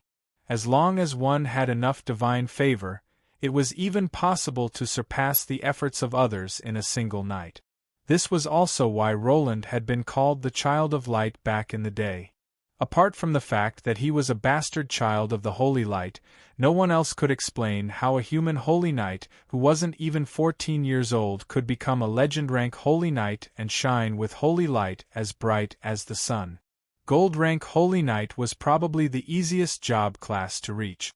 However, the next step, the legendary rank, was actually the one with the lowest advancement rate. As for the reason, the clergy usually blamed it on their lack of piety or lack of experience. However, reality was sometimes crueler than one could imagine. This had nothing to do with piety. The divine power server would never look at such things. It only looked at efficiency and the ratio of investment to income. The same divine power can help 10,000 bronze-ranked people become silver-ranked people, and 100 silver-ranked people become gold-ranked people, but it's impossible for a peak gold-ranked person to find his or her own path and successfully enter legend rank. In terms of efficiency, the divine power server would naturally choose the former. As for why the normal rate of progression is so low, gold rank members who rely on external help won't even have a solid foundation. Without divine power, they'll only be fake gold, so how can they possibly enter legend rank? However, it was relatively easy to progress to the mid-low ranks, and it was quite suitable for humans whose strongest combat strength was between gold and silver rank. At the very least, this was one of the reasons why the Holy Church's combat strength was slightly above the entire human world. Faith was guaranteed by strength. Only then would one be able to progress further, even if the rate of progression was low. However, this world didn't lack geniuses and monsters. Those who diligently trained themselves would also be able to surpass their limit. As long as there were enough people, there would naturally be legends and above, and the low barrier to entry actually made it easier for the Holy Church to spread to every corner of the continent. It could be said that all Holy Church job class members' first cultivation would begin by establishing a connection with the God of Holy Light. As long as they prayed, they would receive a response. Even without discussing the God's teachings, the God of Holy Light, on the other hand, was a divine power server. He is undoubtedly qualified. He will help the new clerics understand the Holy Light, and he will provide divine power to help the outstanding chosen go further. However, there was an inescapable problem here. Since the God of Holy Light was a divine power server, if someone ever disagreed with him or even became his enemy, wouldn't that mean that they would be banned and lose the ability to use Holy Light? The answer is yes. Those fallen angels and fallen Holy Knight. Wouldn't they lose the ability to use Holy Light? Since the Holy Knight obtained the Holy Light seed through the God of Holy Light, then It is naturally possible to make people lose their ability to sense the holy light. In that case, could it be that without the God of holy light there would truly be no more holy light? I thank the God of holy light. At the very least, He allowed me to experience the greatness of holy light. As Estrada lost his power and youth, his memories and strength also disappeared. It was as if he was on the verge of death as his memories of the past appeared before Estrada's eyes. Outsiders didn't know his age. In fact, even the church didn't have any records of his age. Only Estrada himself knew that he was born 1,442 years ago. For humans with short lifespans, this was far too long a memory. Unlike the legends, Estrada didn't pursue the path of holy light because a true God had summoned him, nor because he wanted to pursue the path of glory. Estrada chose to become the apprentice of an elderly priest in town because his family was poor. The elderly priest who needed an apprentice to take care of him was probably the only person in town who could afford to take care of him. Back then, I just wanted to make a living. I never expected that. Is this fate? As Estrada's life aura disappeared, the light that flowed everywhere transformed into a meteor of light. Everyone below exclaimed in shock and disbelief, but the undying's memories were as clear as ever. In the end, the elderly priest didn't live for very long. But, in the end, he gave his job to this young man who only wanted to make a living. However, it wasn't so easy to become a priest in a small town. Perhaps in the era of the untamed barbarians and the pioneer knight, the Holy Church was the most honest organization in the world, although the Holy War had already ended nearly 200 years ago, and Ike had entered a period of rest and recovery. The fact that a weak life form like humans was able to become the ruler of the mortal plane far exceeded most species' expectations. This throne that came too easily wasn't stable. The Sea Tribe was chased into the deep sea, the Beastmen lost their empires and planes, and even the elves who had clearly won the war but were becoming weaker and weaker. Nobody was willing to leave the stage of history just like this. With the gods' blessings, large amounts of new territory, and an explosive increase in population, countless new towns were built. But soon after, these towns suddenly disappeared for all sorts of strange reasons.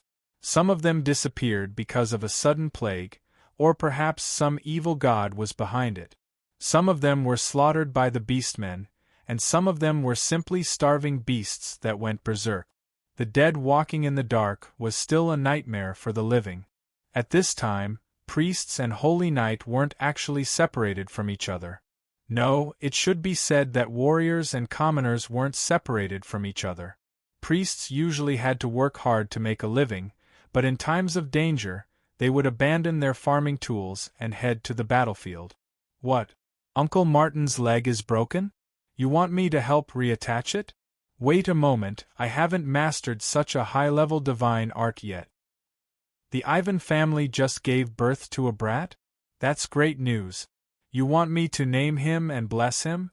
Wait a moment, I can't read. Can I just say whatever I want? Are you priests as well? Why are you wearing armor? Holy Knight? What's that? Wait a moment, are you here to eliminate that hidden undead mage? Wait a moment, let me clean up. I'll lead the way for you. Estrada, who was forced to do something beyond his abilities, became more and more fond of his job. In fact, in order to be able to protect his own tribe in the cruel outside world, he participated in the creation of the Holy Knight job class. Many of the Holy Knight's rules of conduct and specialized divine arts were created by him. But he never said it out loud. Perhaps not many people knew about it. This was the strongest Holy Knight, the first batch of Holy Knight. A new job class? Isn't it just a priest wearing armor? But we need a new name. Holy Knight? Pious, humble, powerful, brave, and holy. We are the Knight of the Gods, the knight who performs the duty of protection in the dark, protecting the church and our tribe. When the first Holy Knight, Insterkachi, raised his holy hammer, there was a tiny figure below the stage who longed for his light. The first Holy Knight wasn't holy at all. They were just warriors who were slightly stronger than ordinary warriors. They were only priests who wore iron armor. They were just a group of pioneers who felt that the original path of holy light wasn't enough to protect their tribe. But they still fulfilled their oath. They roamed the wilderness and hunted dangerous demons and magical beasts. They hunted down the blood tribe and necromancers who were hiding in the crowd. They fought demons and devils in desperate situations, and they protected their homes from the attacks of other races. Glory's first holy knight, Insterkak, didn't make it very far before he fell in a desperate ambush. As for his younger brother, Insterkak, his younger brother, Winstkachi, took over the glorious hammer. Although he was slightly weaker than his older brother, he only lasted for 3 months. Right before he died, he gave the silver hammer to another brother. Einkaso died at the end of the werewolf war. He didn't have to die. As long as he was willing to abandon the farmers who begged him for help, he was a hero. Sandy, a half-beastman from the Shamoya district. Although he wasn't recognized by the world at first, he still persisted in the path of protection. He was our most trustworthy brother. He was a hero. Fendikard, in order to save the Brighton region from the plague, he perished together with the evil god Albert. He was supposed to be a peerless genius who had the highest chance of becoming an undying existence, but he was tempted by the evil god to walk between light and darkness. But, in the end, he won against himself. He is also a hero. Atenlayan, my slyest adopted son. I originally thought that you would be able to take over this hammer, but why did you return it to me first? Do you know, kid? The most uncomfortable thing in this world, apart from having to send off so many of your brothers without dying, is having to watch a damned white-haired person send off a black-haired person. But, considering that you still carried out your duty in the end, you, an idiot who challenged a demon count by yourself, are also a hero. The old knight muttered about the many generations of owners of this hammer. In the past, when resources were extremely scarce, any weapon was a priceless treasure. Before the hammer was completely destroyed, they would continuously pass it down among their brothers. Unknowingly, this had indeed become a holy knight tradition. Roland, you stinking brat, I originally thought that you would be able to take over this hammer. You're just as sly as Atenlayan, and in this damned era, only the sly can live well and continue on this pedantic path of protection. And precisely because of this tradition, these ordinary weapons that were infused with the soul of a holy knight became the holy knight's personal protection, the holy sword and holy hammer. Naturally, the Valkyrie, which was forged from silver and infused with countless holy knights' power, became the first holy knight's personal holy weapon in history. Perhaps it was also the strongest holy weapon, and in the end it naturally fell into the hands of the first holy knight who was still alive, light from the brink, guardian hammer of dawn envoys. The ancient and tattered war hammer once again released a blinding golden glow. Even though the god of holy light had already abandoned his knight, how could this guardian holy weapon, which had countless heroic souls infused into it, possibly abandon its brother? The old man had already lost the support of holy light. However, the white-haired old man still stood there as numerous silver souls walked out of the war hammer. They transformed into soul shields and used their soul fragments to protect their brother.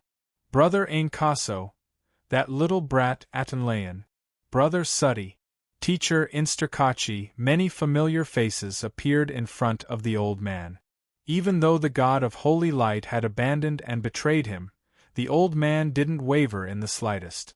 But now tears streamed down his face. I know what I need to do. I know how we should continue down this path. The old man raised his war hammer once again, and the brilliant soul light within it transformed into blazing holy flames that ignited the entire sky. The overly pure angels were burning fiercely in the holy flames as they howled in disbelief.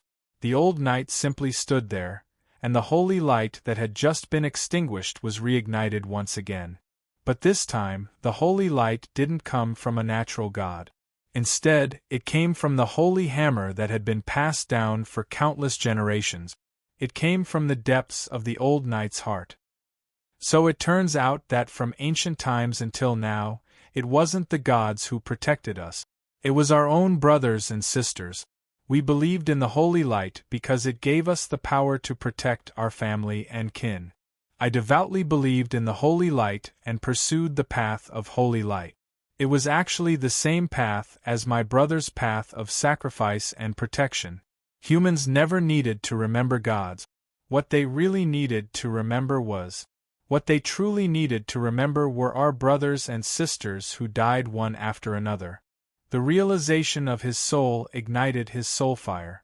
The blazing holy light astonished everyone in the world and caused the high and mighty gods to tremble in fear. Everything had gone out of control. That's right, just like Roland and the Southern Church, Roland had already proven that holy light and the God of holy light were two completely different things. As long as one used their soul to recognize and choose the holy light that represented protection and sacrifice, so what if they abandoned the God of holy light? Losing the right to use holy light? They could simply take it back with their own hands. But at this moment, in front of everyone, Roland, the first human holy knight, once again became the pioneer of the holy knight race. He became the first holy knight to not believe in the God of holy light, but rather the pure holy light. All the angels burned fiercely under his gaze. Roland was the strongest holy knight who could have ascended to the position of God thousands of years ago and chose the mortal world. Now that he had thrown away the heavy burden that had been weighing down on his heart, there was nothing that could stop him from reaching the peak, as he had far surpassed mortals. Just by looking at the angels and releasing the anger in his heart, he was able to cause these low-level angels to perish. In the eyes of the bystanders below, the strongest holy knight had reclaimed the holy light that the God of holy light had stolen from him. He had even killed all the angels. Not only did this destroy the bystanders' worldview, but it also truly shook their faith.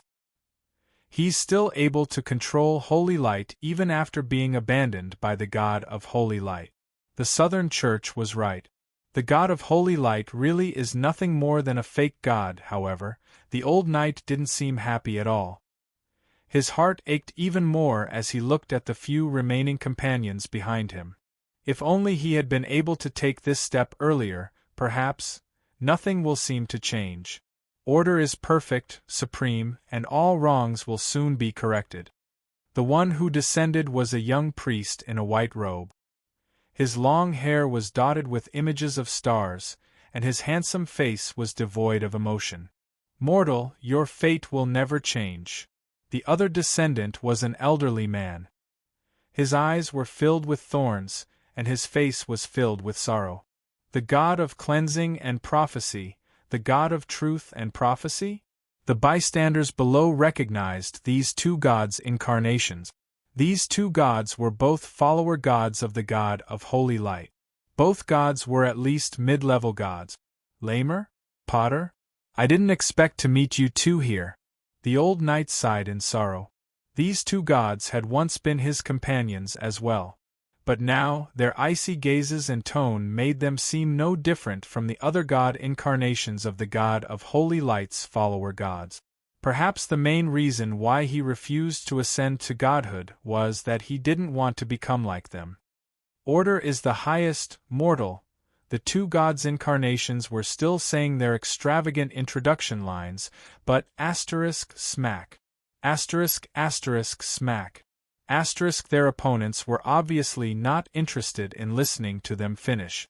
In front of the legacy war hammer that represented dawn and protection, the incarnations of the gods were no different from the angels. Under the continuous swings of the strongest holy knight's war hammer, the headless corpses of the gods began to fall. In front of the current Estrada, an ordinary third-rate follower god's incarnation was nothing. Semigod was a special job class with no upper limit. In front of Estrada, who had thrown away all restraints, there weren't many existences that could stop him. Estrada smiled bitterly. There's not much time left. That's right, the holy light descending from the sky caused the entire world to become as bright as noon. This familiar light was incredibly familiar. For the devout, this was an extremely rare miraculous scene. In fact, some people even wanted to kneel down right now. No, some people were already kneeling down. God of holy light. That's right. Since his plan was obstructed, and this annoying old holy knight became an obstacle to him, even greatly shaking his source of belief, while his follower god incarnations were unable to obstruct him at all, the god of holy light naturally sent his own incarnation. This incarnation was a pure combination of light. It was impossible to see his face clearly. Just by looking at him, it made people feel despair from the bottom of their hearts. But after he appeared, the sun in the sky disappeared without a trace. The entire world became silent. His incarnation alone was enough to rewrite all the natural laws of this world. The old knight closed his eyes as he sensed the suffocating divine aura of the strongest main god. He could only smile bitterly. The difference between the strongest mortal and the strongest god was far too great. It was so great that it made people despair. It was so great that nobody would be able to change this result. All of you, hurry up and run. Do you all want to die here? After experiencing so many things, there were very few people who were still devout enough to kneel down and welcome the God of Holy Light's descent. And if this desecration of the Holy Light was spread, the God of Holy Light's authority would naturally be damaged, and his faith in the God of Holy Light would greatly decrease. In that case, it would be only natural for the God of Holy Light to kill everyone to keep their mouths shut. He had done such things many times before. There were plenty of smart people in the Holy Light army. The smart people who instantly understood everything had already started to retreat. However, most of the Holy Light army still had hope. They believed that their God wouldn't be so heartless. But unfortunately, this server had already calculated the gains and losses. The God of Holy Light that was descending from the sky was his decision. The high and mighty God was no longer the legendary hero who had created the path of holy light. He felt that even talking to mortals was a waste of time. Under the main God's command, the starry sky was opened up, and countless stars descended.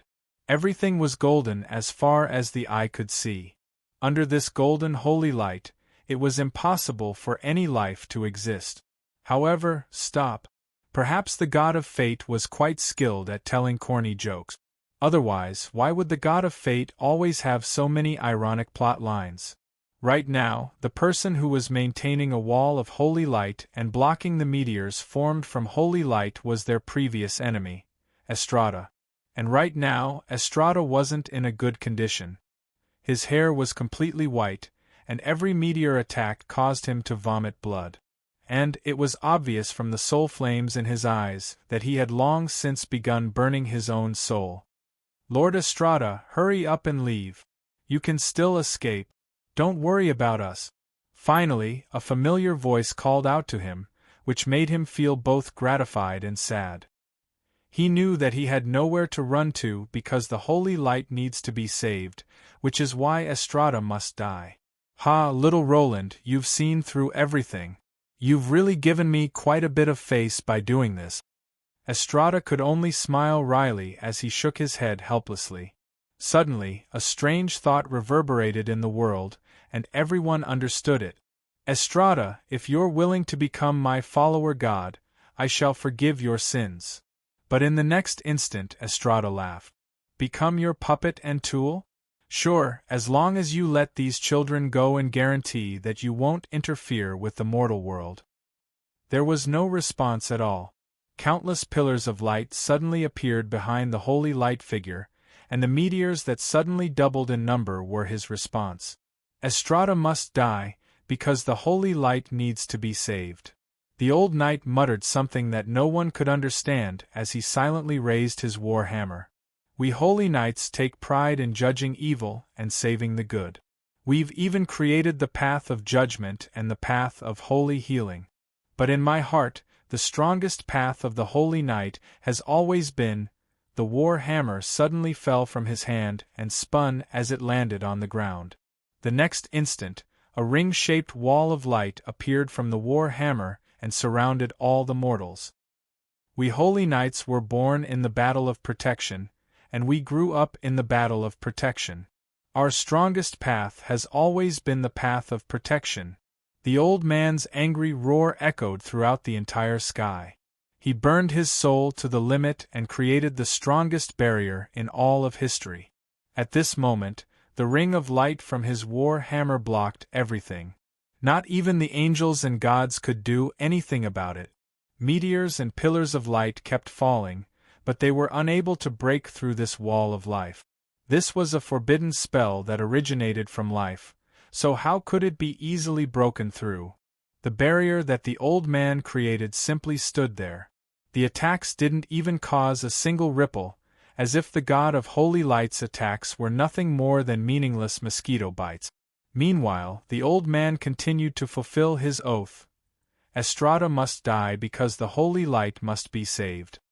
When the protective barrier that the god of holy light cast covered the sky, the old knight's physical body landed on the ground. However, he still stood there. Even though he had lost all signs of life, he still seemed like a statue that was angrily roaring at the heavens.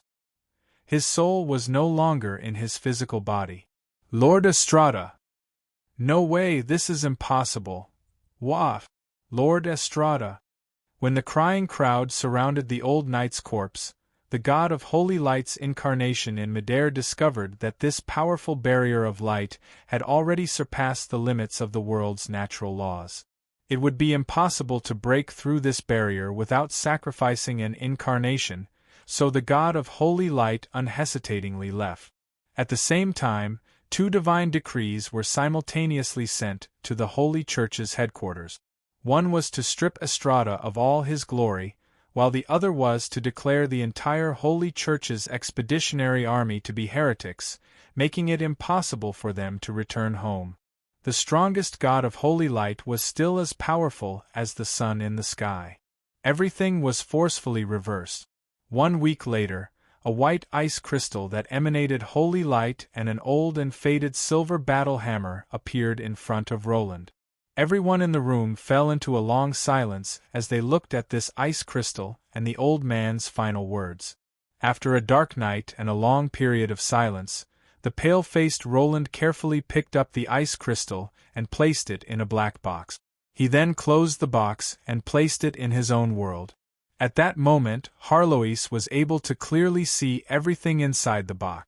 3 of the 4 openings on the box had already been placed inside 3 god elemental items. The last remaining opening was quite obvious. Of the 4 remaining openings, there were only 3 pieces of ice crystal. The first one had a blue, watery glow, the second one had just been delivered, and the third one only had an opening without a crystal. The crystal had just been taken away by someone not long ago. The 4th piece was an ice crystal that didn't have any light at all. It was the exact same as the other 2 ice crystals that had been delivered. I was currently looking at the old battle hammer and lightly touching it. I felt rather tired and uneasy. Estrada must die because the holy light must be redeemed. It's all my fault. If I hadn't written the letter, Roland, this isn't your fault. This is your teacher's own choice. Even without your letter, he would have made the same decision. He's Estrada. I weakly nodded and then shook my head again. Harlois wasn't trying to comfort me. She was telling the truth, but she couldn't deny that I had given him a push at the very last moment. Roland, the ominous-looking black cat, jumped down from my shoulder and transformed into a golden-haired elf girl. She seemed to want to continue comforting me, but I shook my head again and stood up. Relax, I'm not that weak. We don't have much time left. Let's prepare for the next step. At the very least. My eyes unknowingly became hazy with tears. My ideal plan was suddenly destroyed by a torrent of emotions. Before I could even react, I instinctively knelt down and cried. Teacher. Estrada, at this moment, the sly calamity Roland wasn't here. The only one crying on the ground while hugging his knees was a young man who had just lost a teacher who was like a father to him. It suddenly started raining outside. The downpour passed as quickly as time itself. Memories of the past kept replaying in my mind. I was a hostage prince who was studying alone in a foreign land. Even though my mental age was far more mature than my physical appearance, I had never felt any less uneasy in my heart. The luckiest part was that I was able to meet Estrada at an age where I desired fatherly love the most. Perhaps the careless knight didn't know how to take care of others at all, but he used his actions to help me understand this world. Little Roland, why are you avoiding training again? Is knight training so boring? TSK, what year is it already? You're still talking about ancient times every day? Knight spirit? Protecting your companions? That's long outdated. This is an era of peace. We need to focus on the economy and industry. Gold is the most important. Knight and all that? Old antiques should be in museums. Even now, I still remembered his wounded expression and his large hand. I knew that I had said something wrong. But just as I closed my eyes and prepared to receive a slap, I felt someone caressing my head. You'll understand in the future. The old knight forced a smile, but he was worried that I would overthink things. I regretted making an elder who truly treated me well reveal such an expression. That's right, I understood now. When my knight sacrificed his life for me, I understood the value of sacrifice and loyalty. Sometimes, justice, the safety of one's family, the safety of one's home, and even a seemingly ordinary peaceful sleep would require the sacrifice of countless lives. As the final reward of calamity, when one knight after another collapsed in front of me, I understood the meaning of protection. Unfortunately, it was already too late. Only through the cycle of misfortune did I truly understand this world. This world desired the knight's spirit and the glory of sacrifice. It wasn't that their thinking was slow and inflexible. It wasn't that they voluntarily gave up on a beautiful life and desired the so-called glory of battle. It was that this world was far too cruel. Some people needed to be sacrificed in order for more people to survive. We've never been afraid of sacrifice, as long as the sacrifice is worthwhile. Perhaps we'll die in a foreign country in the end, and even our names will be forgotten by the world. But this world isn't so perfect that we can easily survive.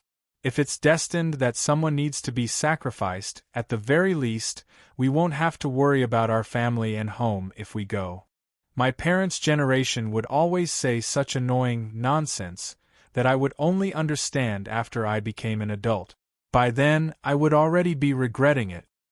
Master, I'm sorry.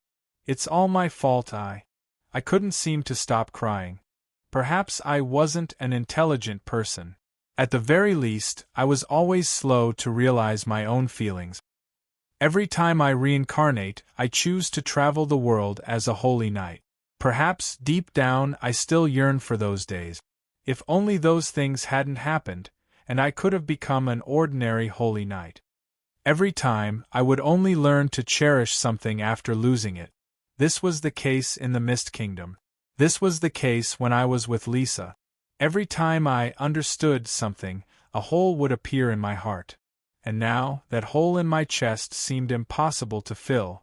If it wasn't for today, I wouldn't even have known that I still had the ability to cry. Endless regret welled up within me.